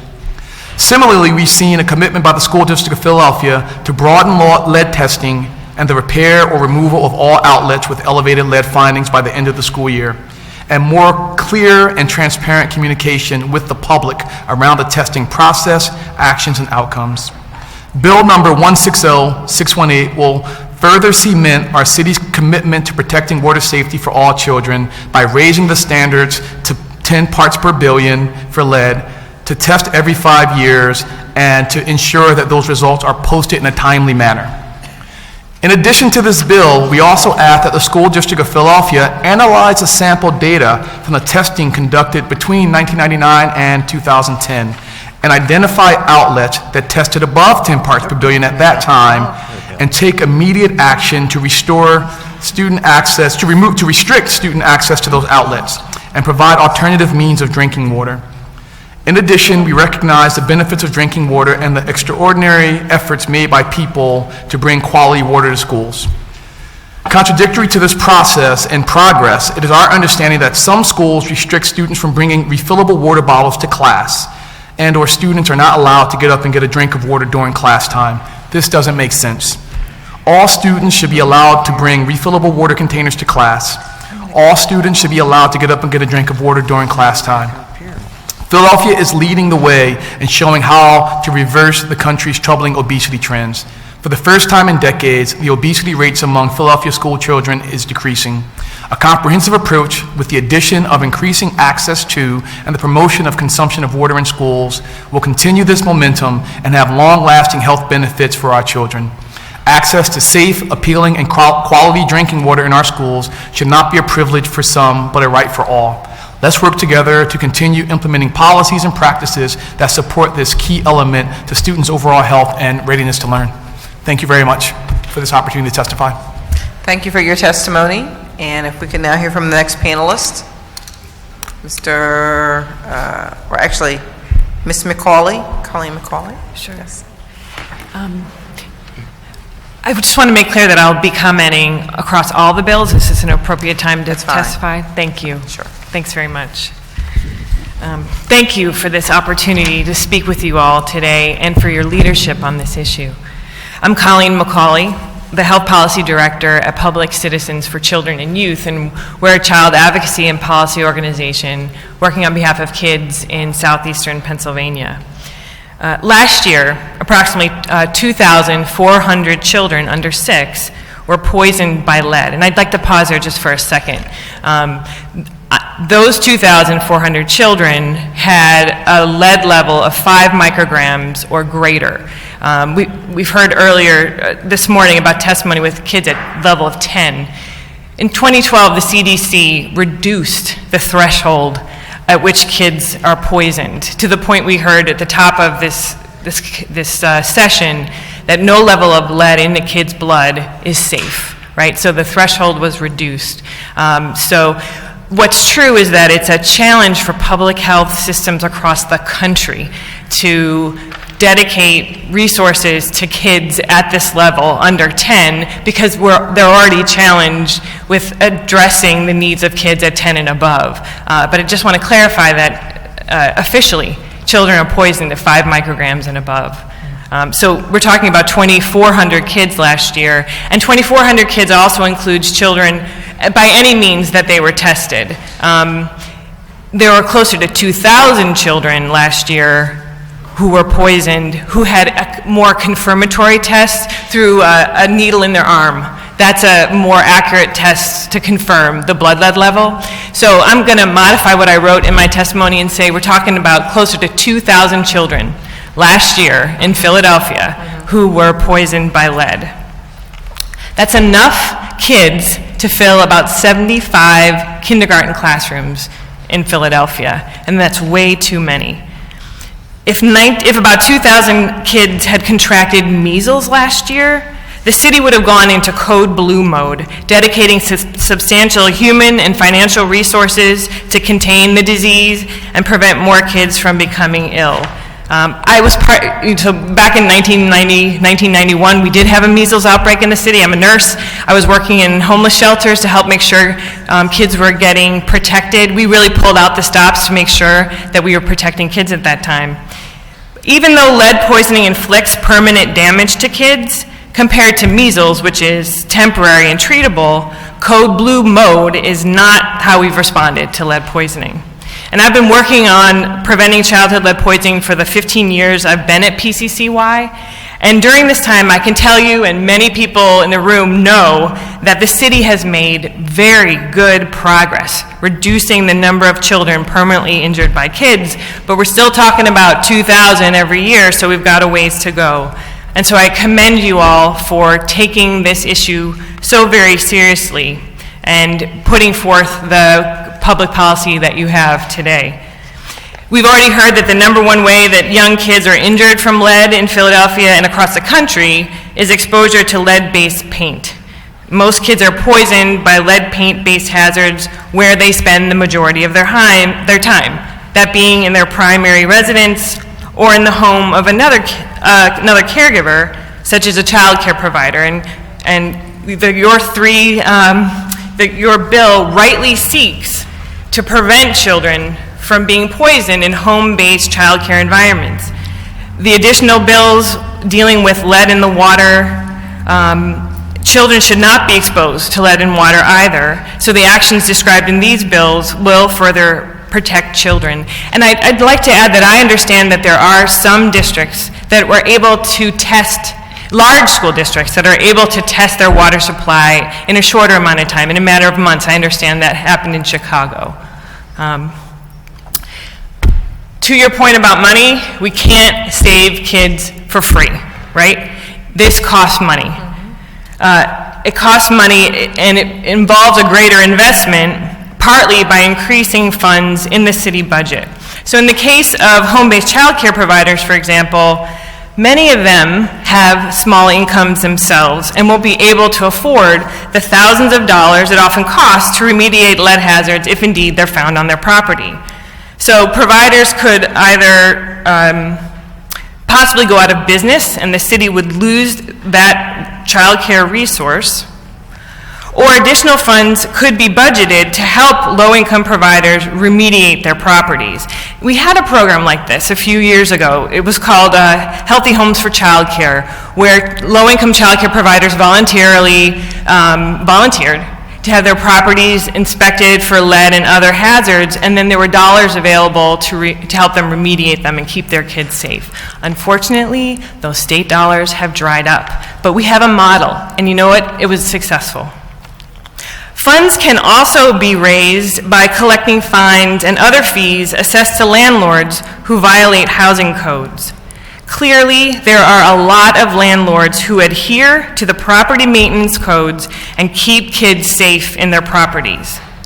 Some landlords do violate these codes, and in the recent past, majority of children poisoned in Philadelphia were poisoned by a lead hazard in a rental property. No data that I know of is available to discern how many of those rental properties were licensed and how many were not. I commend the administration also for looking into how to remove lead hazards in homes. And so we saw this morning that two key departments are talking to each other, L&I and Health, about how to further implement and strengthen the current lead law. So we've also been talking to the Health Department and to L&I, and from those conversations we understand that there are 55 property maintenance inspectors for approximately 80,000 licensed rental properties in the city. Inspectors inspect those properties when tenants contact them with complaints. That's how that happens. Inspectors do not routinely, proactively inspect rental properties to check if owners are complying with property maintenance code. Yet, building Philly's capacity to do proactive inspections could significantly improve conditions for kids. And I have a case in point, Rochester, New York. Rochester requires proactive inspections to assess for compliance with housing codes, and they've been doing it since 1970, so they've got a solid foundation. And on top of that, Rochester has a very strong lead law in place for an inspector to act on if he or she identifies a possible lead hazard violation during the course of their inspection. Since the inception of Rochester's lead law in 2006, the number of kids poisoned has been reduced by 80%. we have something to learn. I believe we have something to learn about what's going on in Rochester. It's smaller than Philadelphia. They have a population of 210,000 compared to our 1.5 million, but both cities have a high share of individuals who are low income and a high share of individuals who live in rental properties. It's also not an apples to apples comparison of housing rules in these two cities either, but again, I think we have something to learn from them. Rochester has about 53,000 housing units, and depending on how many units are in a premise, the premise has to be inspected every 3 or 6 years. And Rochester has designated high-risk areas for lead poisoning in the city, and it ends up covering 2/3 of the city. So they're a city with a big risk factor. So if a property in one of these areas passes an inspector's visual inspection for lead during their regular inspection process, it still must have a lead dust swipe test performed to ensure that there are no unseen lead hazards. Each year, Rochester's 26 inspectors perform visual inspections in approximately 14,000 units and conduct lead dust wipes in about 2,500. And they have gotten this done despite the fact that they've seen a drop in the number of inspectors on their staff since the law was enacted. And I also, to Councilwoman Gim's point about monitoring, so they do it themselves. City government inspects themselves. In Philadelphia, for our lead law, we have third-party independent inspectors. And Rochester was recently granted the authority to monitor those independent inspectors. I talked to the head of their code enforcement this week, and he said that's been very important because over the tenure of their lead law, they've suspended at least 6 times an independent contractor's license. So with Rochester's steep reduction in poisoned children, I think we should look more closely at Rochester, what they've done, and how it may be replicable to Philadelphia to strengthen our existing law. I applaud you all here for championing these thoughtful policies to protect our youngest citizens from permanent damage caused by lead. The great news is that lead poisoning is entirely preventable, and we know how to keep kids safe and healthy. So together, let's craft sound, efficient, cost-effective, and expeditious public policy to save the very next child from permanent damage. Thank you very much for your testimony. And if we could hear from our next speaker, Mr. Klein. Thank you. I'm sorry, Ms. McCauley, if you want to hang close. Okay, thank you, in case there's any questions for you. Mr. Klein? I'm Dr. Klein from the Clean Air Council, and I'm going to focus on what lead does to everybody. I'm here today to briefly discuss why family child care facilities should be lead safe or lead free, but of course it would apply to any facility at all, our homes and other things as well. Lead safe refers to the fact that the paint itself is there, but it can be protected and covered because it hasn't flaked. Whereas lead removal or lead safe, that means basically the lead is flaking and has to be removed, and that has to be done by authorized people. Why do we have to worry about lead? Obviously, we want all the occupants, both the children and employees, to be in a safe environment. Lead must not be allowed to endanger the occupants of the family child care facilities. Now, lead is a toxic chemical, as you all know. It damages many organs. The brain is especially vulnerable. A child's brain develops over many years, some say up to age 22, and must be protected. Lead can interfere with the development in many ways. It can lower the IQ, it can affect normal behavior of the child, and it can affect the ability of the child to think and solve problems. Also very dangerous is what can happen in the future, the delayed criminal behavior. Studies have shown that after 2 years after children have been exposed to lead, they're more likely to exhibit violent criminal behavior. This was shown to be a case a number of years ago when leaded gasoline was removed from the environment. There was a decrease in violent crimes. Although the leaded gasoline was not eliminated at the same time around the world, when the replacement took place, the same pattern emerged. Violent crimes decreased. As if that wasn't bad enough, lead can also affect many other organs such as kidneys and the GI tract. It can also affect the blood pressure.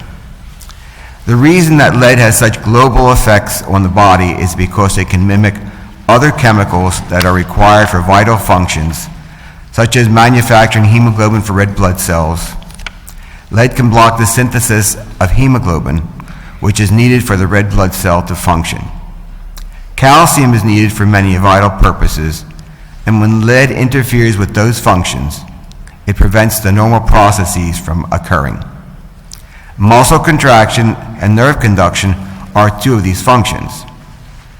Our bodies contain a substance called glutathione, which is an antioxidant. It prevents oxidative damage to our tissue. Lead combines with glutathione, blocks its action, and then oxidative damage to tissue can occur.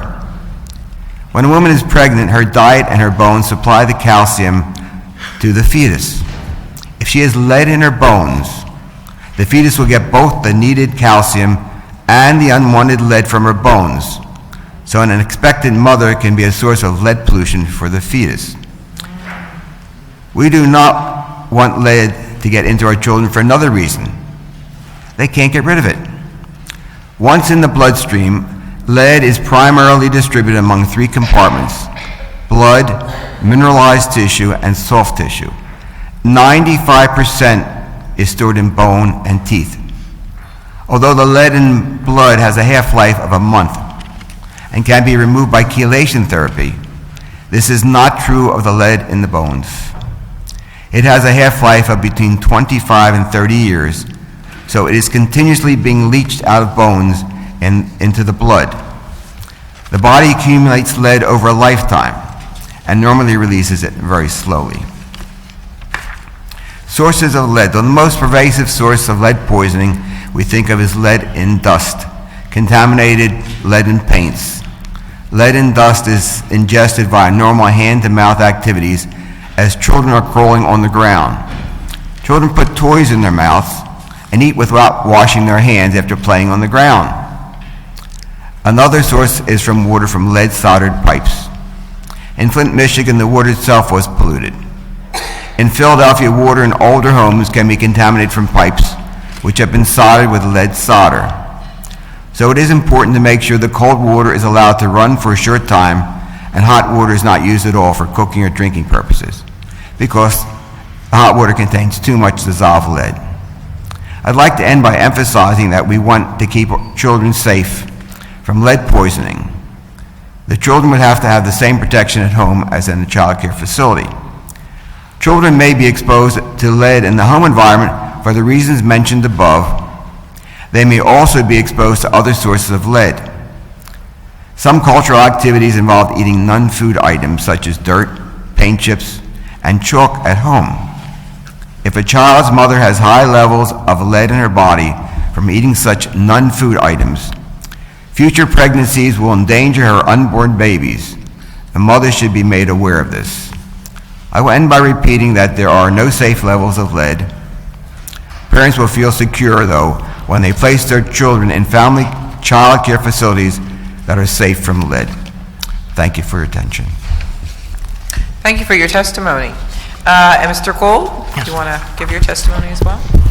I was going to say good morning, but now it's good afternoon. Good evening, almost. My name is George Gould, and I thank Chairwoman Bass and members of the committee for giving me the opportunity to testify regarding two bills, 160609 and 160607, important bills concerning lead poisoning in the city. I would like to particularly thank Chairwoman Bass for her efforts in bringing this issue forward and having this committee meeting, and in particular her staff, and I'll point to Shoshana Bricklin, who has been very involved in these issues, and I thank you very much. I'm the managing attorney of the Energy Unit at Community Legal Services in Philadelphia. I have worked in the area of childhood lead poisoning for almost 40 years. I have been involved in federal court litigation against HUD and PHA. I served as a member of the National Task Force on Lead-Based Paint Hazard Reduction and Financing, which Congress created in Title 10 of the Housing and Community Development Act of 1992. I also served as a member of the ASTM, the American Society for Testing and Materials Lead Task Group, and was a member of the Philadelphia Housing and Childhood Lead Poisoning Task Force. I've also worked with members of this committee and other council people on numerous bills which attempted and did, in many instances, reduce the risk of childhood lead poisoning. Childhood lead poisoning is a most serious problem, and you've heard a lot about it. We are still aware of the devastating impact lead can have on young children. However, even at very low levels, lead poisoning causes intelligence quotient deficiencies, reading and learning disabilities, impaired hearing, reduced attention span, hyperactivity, and behavior problems. To this date, science has not been able to identify any safe level of lead exposure to children. The societal costs of childhood lead poisoning are extremely high, including medical treatment, special ed, and long-term care. There are other costs just as real: school failure rates, reduction in lifetime earning, increased crime, and traumatic suffering that the child and their family must endure throughout their lives. We strongly support 160609, the Child Care Bill. It creates a real and positive framework to deal with this serious issue. The bill amends the existing lead disclosure ordinance, which deals with lead-based paint in residential properties, to include child care centers. Child care centers are a place where many of our children spend a significant amount of time. The bill would require that an operator of a child care center obtain a lead-safe or lead-free certification in order to obtain a family child care facility license. This would apply to properties built before 1978. The lead-free or lead-safe certification would have to be signed by a certified lead inspector.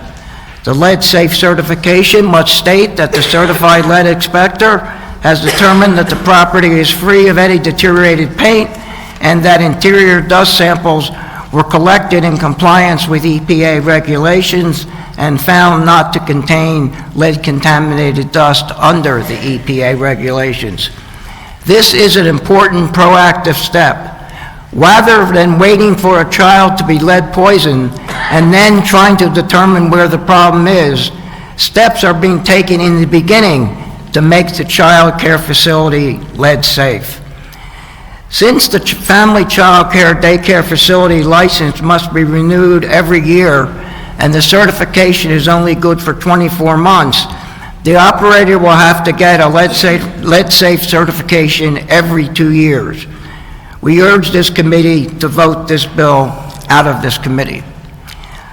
Would you also want me to discuss your bill, the water disclosure bill Sure, now? If you want to continue, that's fine. Yeah? That's fine. Okay. Yes. I am here today to also testify in strong support of the bill number 16607, which also amends the current lead disclosure ordinance. The bill addresses the issue of lead in plumbing components and water service lines and requires a lead warning statement concerning lead plumbing components and lead water service lines. It advises the tenant to read a pamphlet on these issues at the time of entering into the lease. As the bill preamble states, lead water service line and lead plumbing components can cause water to be contaminated with lead. As previously testified, I mentioned that lead, quote, even at low levels can impair children's brain development, slowing their growth and development, damaging hearing and speech, and making it harder to pay attention and learn. The bill also extends the existing lead disclosure ordinance, which requires landlords to put in the lease that a tenant has 10 days to have a certified lead inspector inspect the property at the tenant's expense to determine if they're lead-based paint hazards. If so, the tenant may terminate the lease within 2 business days of receiving the report. This language has been amended to include lead water service lines and lead plumbing components. The bill also makes clear that lessors are prohibited from not renting the family because of the requirements of the bill. The bill also deletes the existing requirement that a lessee must notify the landlord in writing they have not received a disclosure request. This gives unscrupulous landlords the ability not to comply with the disclosure requirement by waiting to see if a lessee notifies them. There is no such requirement with the seller and the buyer. As mentioned, we strongly support this bill, but believe that one additional amendment should be made. I believe that if a landlord is aware of the existence of a lead service line and/or lead plumbing components, the information should also be provided prior to entering into the lease. I have attached an amendment which reflects this change in Section 803.3.3. The other thing I wanted to mention is that the Philadelphia Water Department has a very good website regarding lead and water, in particular with lead water service lines and plumbing components. There has been some question about whether or not lead water service lines are actually a problem, and I think some landlords argue that, well, it's really not. Well, if you take a look at the Water Department's website, first, they give out interest-free loans to replace lead service lines. If it was not a problem, they certainly would not be giving out interest-free loans. Secondly, they have what's called daily cleaning tips to rinse lead from your home's drinking water. And it says, if your home is connected to the city water main by a water distribution pipe that is section made from lead, it can impact your health. It also talks about how to check your service line for lead, which is very good. And it talks about meeting the lead standards. And it says, some homes in Philadelphia still have lead service lines, and when disturbed, these lines can contribute to lead in tap water. There was some mention regarding what the city of Philadelphia has done with lead, and I think given the very limited resources they've had and the severe cuts they have got at the federal level, I think their interest is real sincere in dealing with this problem. But I think there is a basic issue, and that is the availability of money to have inspectors, to have staff, to see to it, in fact, that they can do what they need to be done. This was mentioned at a press conference that we had a couple weeks ago with members of council and state representatives and now congressmen. And I think a lot of energy needs to be put in to getting money from the city budget, from the state budget, and certainly from the federal budget to increase the funding for the health department to deal with this problem of lead. Thank you. Well, thank you for your testimony, and I could not agree with you more. I think that, again, we all know what the problem is that, the lead is poisoning us, and we have to get it out. The question is, how do we do that? Who's going to pay for it? And where's the money going to come from? And so we can't afford not to do it. The question is, we really have to figure out how much it will be invested in terms of resources from the federal and state government to help us fix this problem. So, we know what to do, but, getting the resources is really what our challenge is, because there's no other way to deal with this problem except that we have to remove as much of the lead, if not all of the lead, as quickly as we possibly can. So, again, I want to thank everyone for being here today, and we'll take questions. Councilwoman Kim. Not really any questions, just a note of gratitude to the panelists, especially to those of you that we've worked really closely with on a lot of these issues, particularly Dwayne Morton with Food Trust and the whole council on just showing how young people can lead actually on an issue. I think that that's been incredibly empowering, it's been inspiring, and I certainly hope that there's a way for us to acknowledge all those young people who are able to really champion on this issue and recognize, as difficult as it is in the 21st century, to ask for clean, fresh, safe water supplies that this is a role that young people in Philadelphia had a significant part in playing to champion. So thank you for your leadership. Thank you so much to PCCY for being a longtime advocate to Clean Air Council and especially to CLS for figuring out that intersection between policy, advocacy, and organizing that makes the difference between acknowledging and recognizing the problem and then doing something about it. So thank you.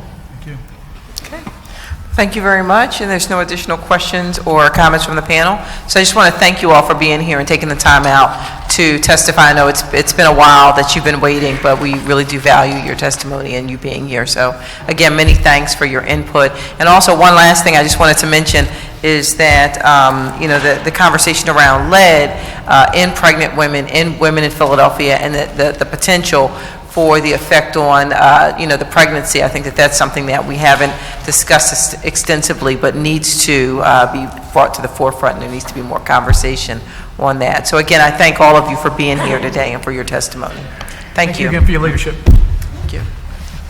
And if we can have the clerk call up the next panel to testify. I believe this is the last panel. That's all. Okay, is there anyone else here who would like to testify? Yes, Madam Chairman. Yes.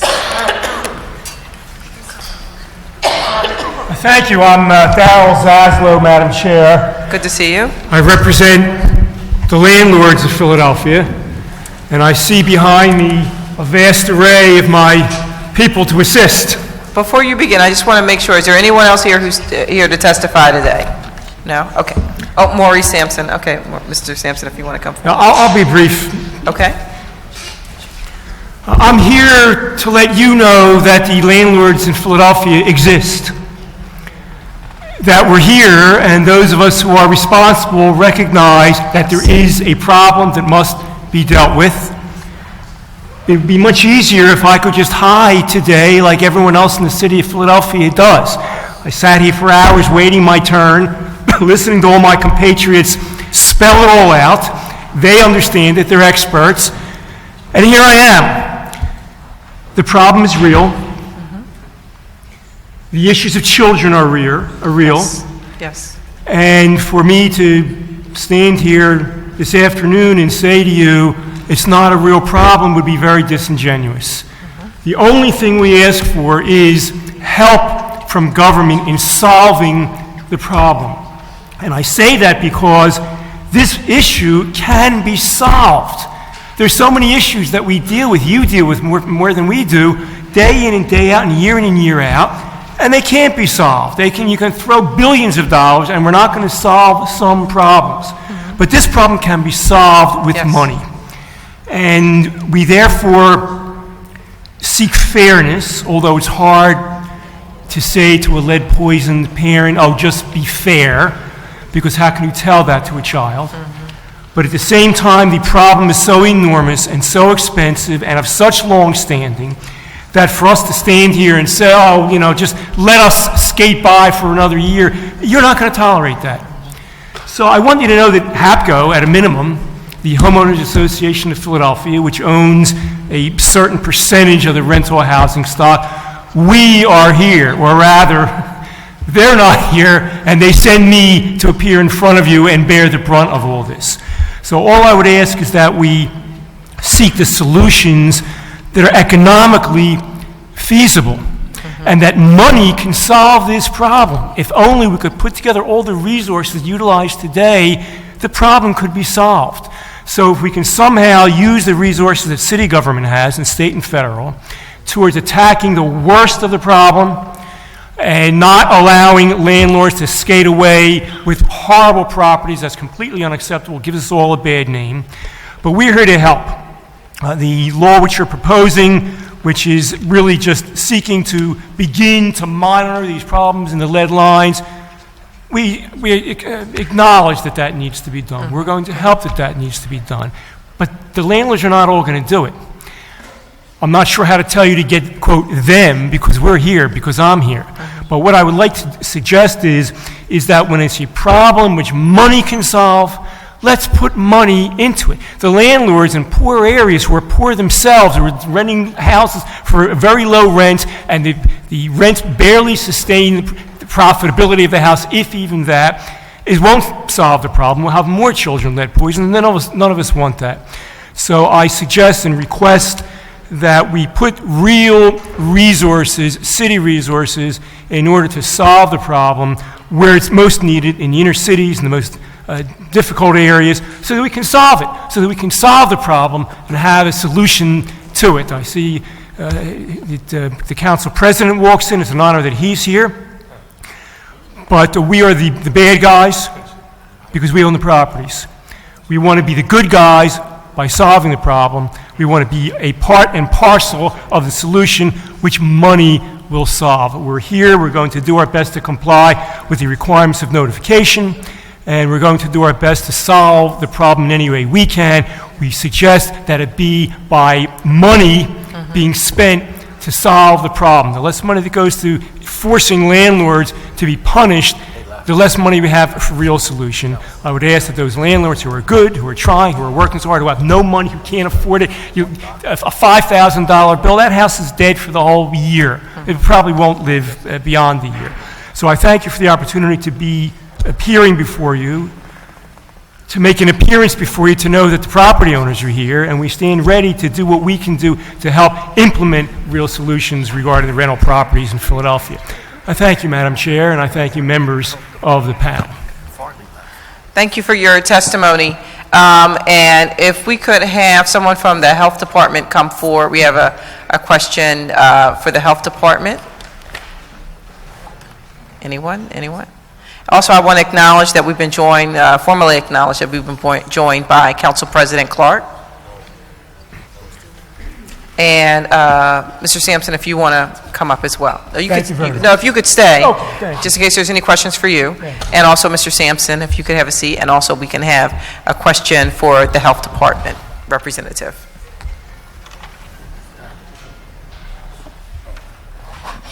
Hi, good afternoon. Thank you, Madam Chair. I had one quick question, somewhat related but unrelated. My question centers around additional inspectors. It's not for you, sir, but my understanding to the Health Department people, that a significant part of the challenges was determining where these properties are that have lead paint and all the other things associated with lead poisoning. There are not enough city inspectors. Am I correct? Correct. Council President, we currently have 3 certified lead risk assessors on staff that go out and do inspections. Right.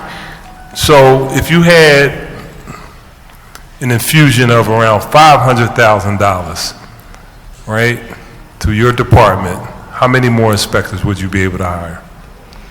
We would be able to hire at least an additional anywhere from 10 to 15, but I can get you exact dollar amounts. I apologize, the salary rate of the lead risk assessor is not coming to my mind directly at this time. All right.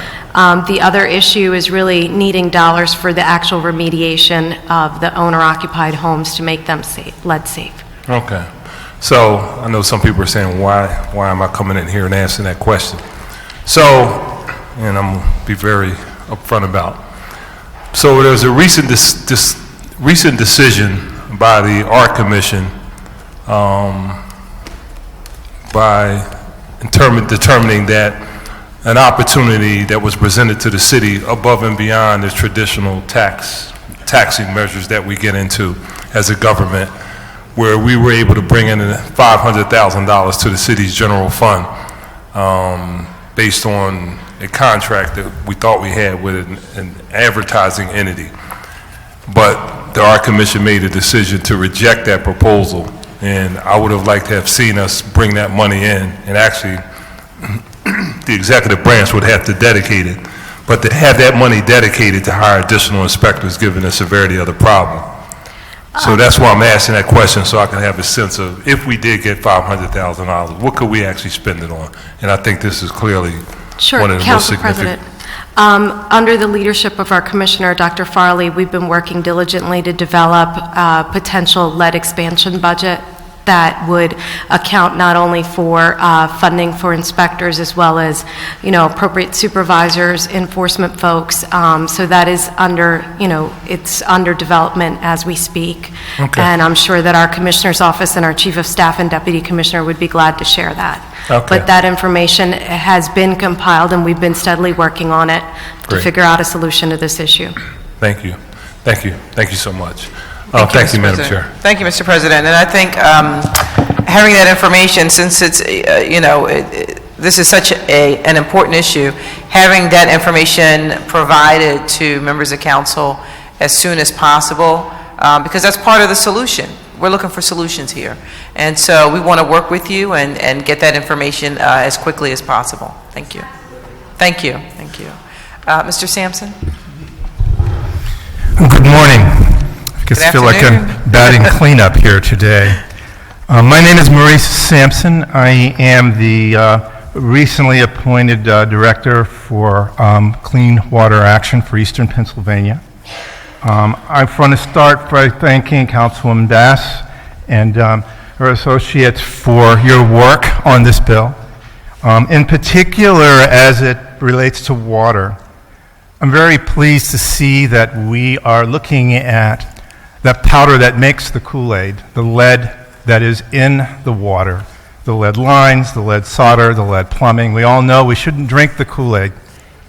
And you're not going to be able to deal with lead in the water until you get the lead out. And I'd also would suggest to you that if there is no lead in the plumbing, that problem is solved for us. I think that emphasis, because there is almost a hysteria about people talking about water testing and understanding what water testing is water testing tells us what's in the water we've tested. Not what happens tomorrow, not what happens yesterday, but what happens for that test in particular.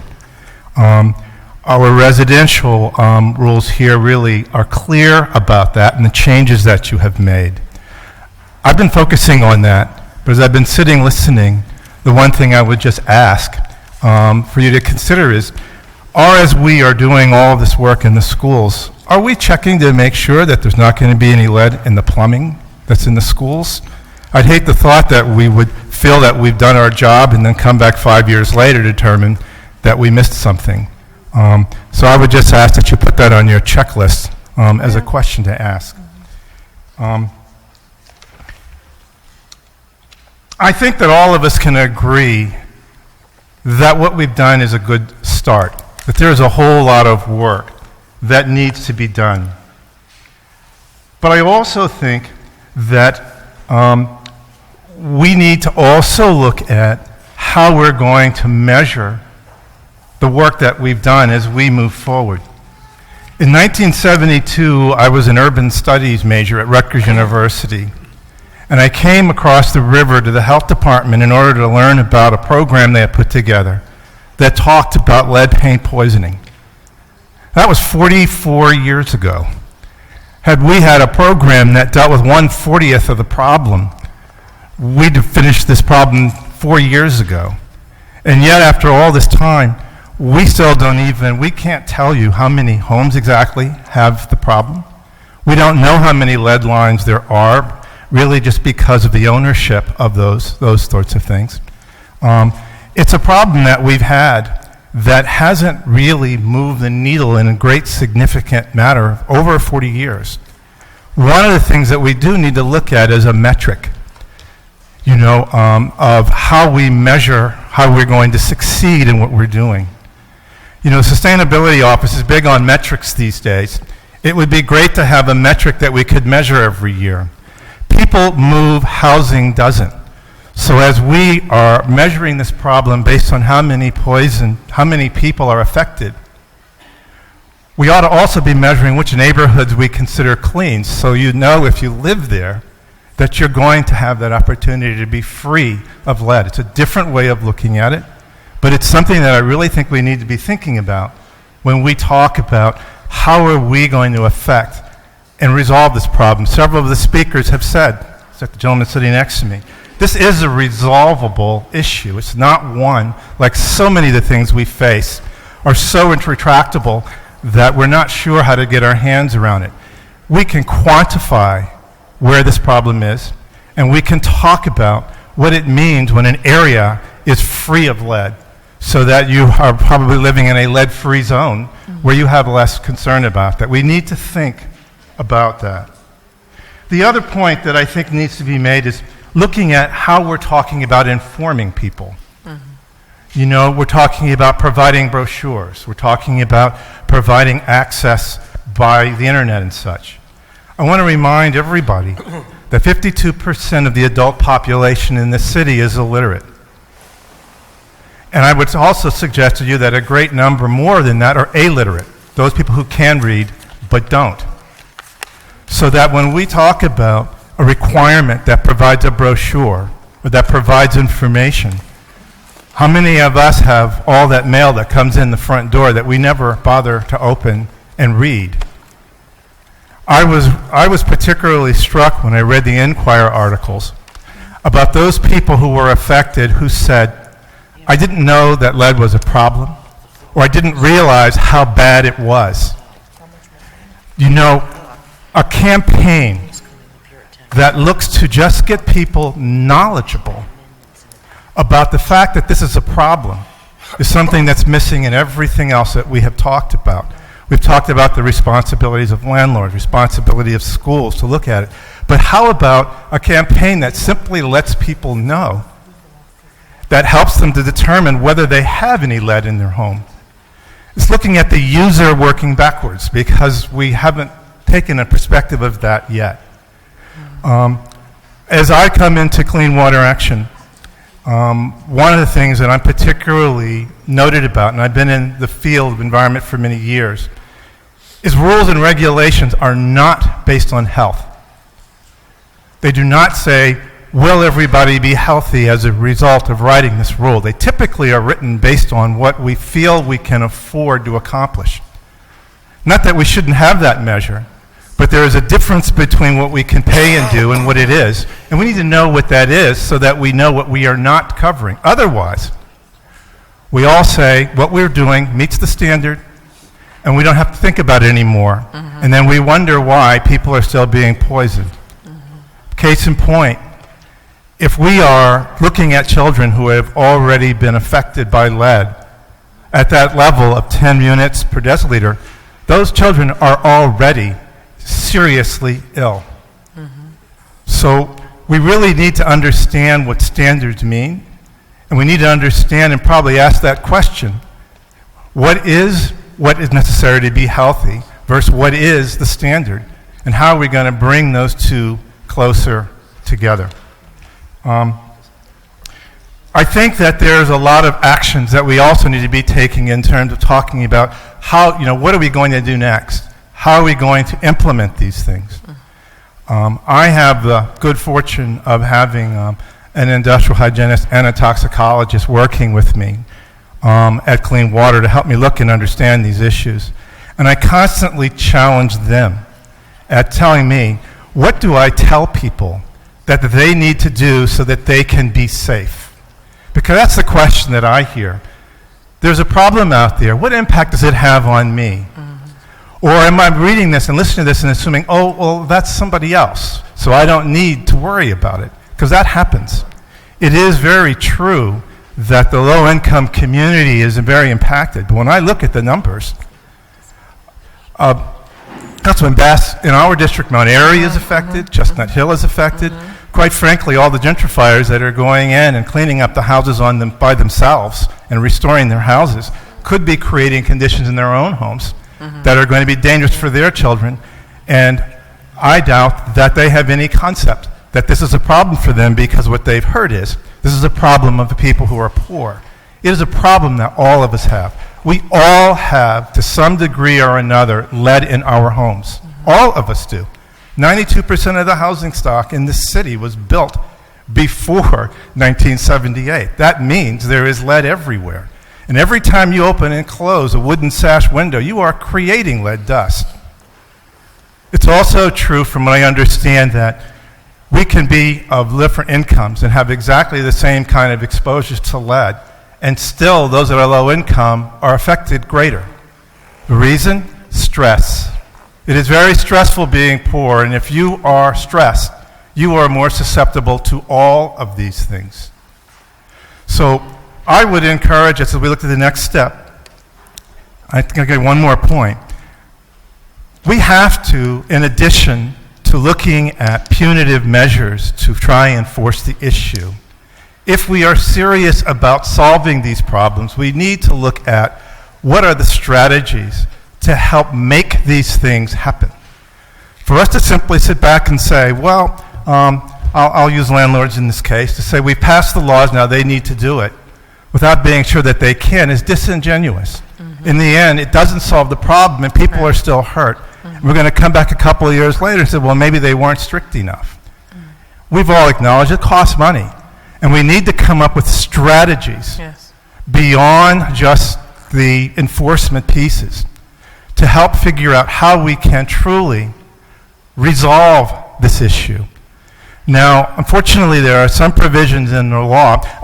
On my block, we have 50 residences, and 5 of those, or 10%, have turned over in the last 3 years. 10%.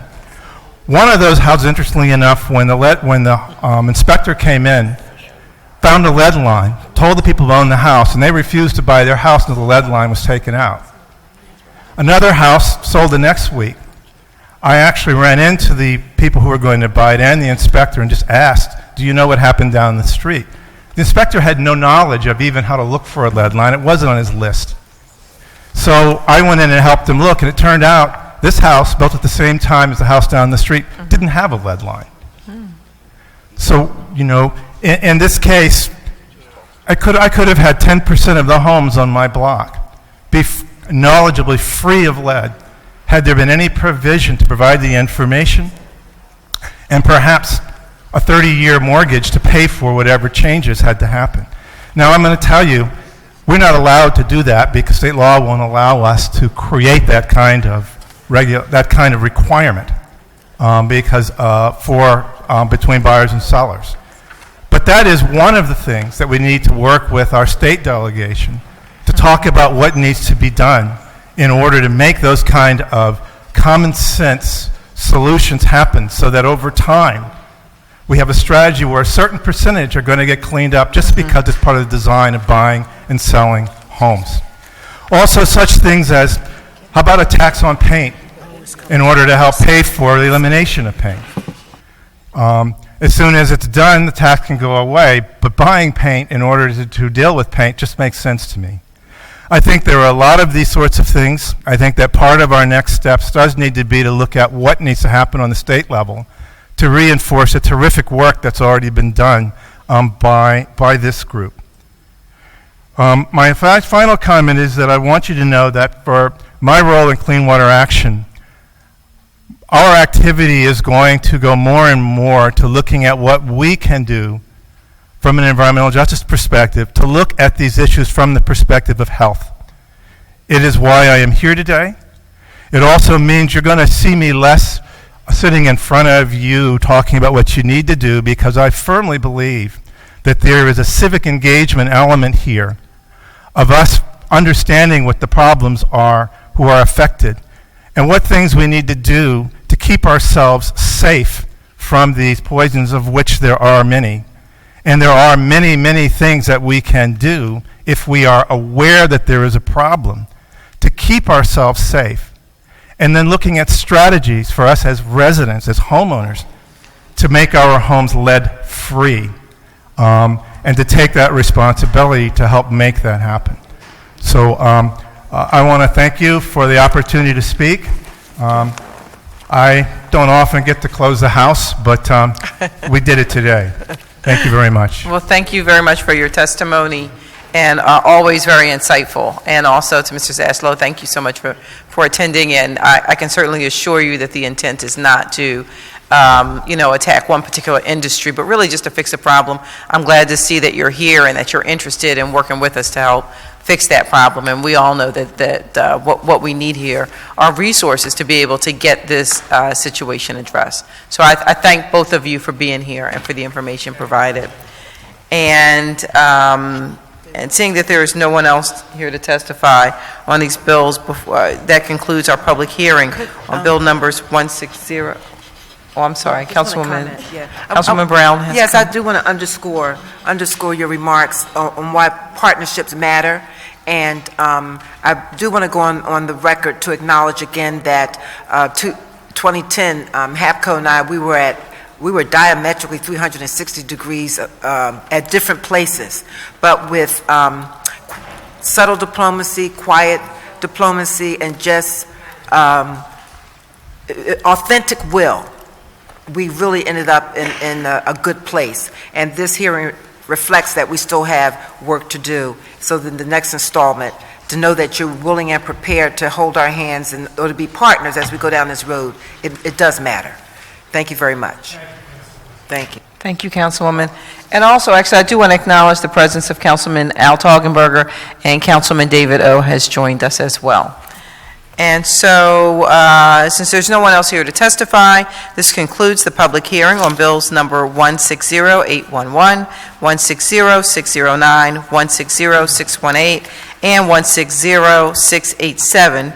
And we will now go into a public hearing to consider the action to be taken on these bills. And before we take action on resolution number 160-052, the chair, I want to recognize Councilman David O. for some brief remarks. Thank you very much, Madam Chairwoman, and all the members of the committee. Briefly, I'd just like to say that all of us did a lot of work on the terrible issue of heroin and opioid addiction, a new challenge for our nation and a new challenge for our city. In that, there were 7 public community meetings and meetings with the Pennsylvania Secretary of Drug and Alcohol, and then hearings right here in City Council. This committee did the hearings. A report has been offered to the committee to be recommended to Council as a whole to be adopted as the report and recommendations for City Council as a guideline in addressing the opioid and heroin crisis, and I would certainly ask everyone to vote favorably for that. Thank you very much. And thank you, Councilman. And I now want to recognize Councilmember Maria Quinones-Sanchez for resolution on number 160-052. Thank you, Madam Chair. I just want to really thank my colleague, Councilman O. It was a lot of work, and I know we heard testimony from many folks, and the document is a good framework to capture what is going on and some potential short-term resolutions as we work on this long-term problem. As I'm sure everyone is aware, if they've read the Sunday Inquirer, the front page article, which really highlighted some of the challenges that districts like mine face as they try to combat all the heroin addiction that exists and where it manifests itself on a daily basis. And I'll be glad to share with the entire council some additional information as we work with the administration on dealing with this problem on the ground every single day. But I want to, personally thank him for his work on this framework. And with that, I ask that the committee accept this document, review it, and share it with the council as a whole, and that we look at what action steps we can take and potentially impact our next budget discussion. So I move for the acceptance of the report. Second. Thank you. It has been moved and seconded that the draft report on resolution number 160-052 be adopted with a favorable recommendation and be reported to the full council for adoption. All of those in favor say aye. Aye. Any opposed? Okay. The ayes have it, and resolution number 160-052 is adopted with a favorable recommendation and will be reported to the full council for adoption. The chair now recognizes Councilmember Maria Quinones-Sanchez for a motion on bill number 160-811. Thank you, Madam Chair. I move that Bill 160-811 be moved out of this committee with a favorable recommendation, and further move that the rules of council be suspended to allow first reading at our next public session. Second. The chair recognizes All those in favor? Okay, it's been moved and seconded. All those in favor say aye. Aye. Any opposed, say nay. The ayes have it, and resolution number 160811 is adopted with a favorable recommendation and will be reported to the full council for adoption with the suspension of the rules.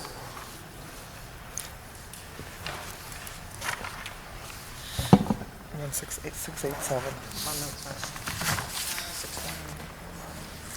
That one has to be amended.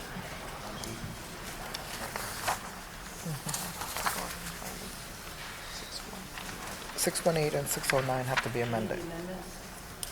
Okay. Okay, and I would now want to recognize Councilmember Maria Quinones Sanchez for a motion on Bill number 160618. Thank you, Madam Chair. I move for the amendment to Bill 160618 be adopted. Second. Okay, it has been moved and properly seconded that the amendment just circulated be adopted. All of those in favor of the amendment signify by saying aye. Aye. Any opposed?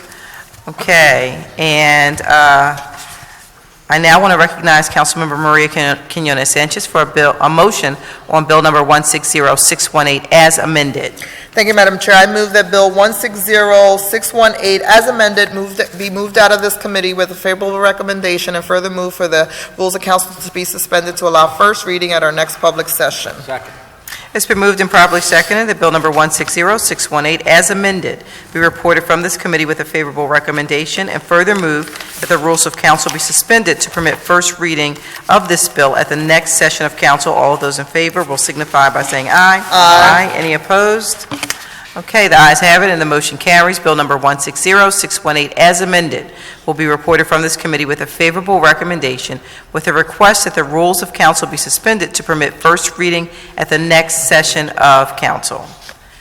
And I want to recognize Councilmember Maria Quinones Sanchez for a motion to adopt the amendment to Bill number 160687. Is that the one that's being amended, or 609? 609 is being amended. I have 687. Okay, 687? That's fine. That's,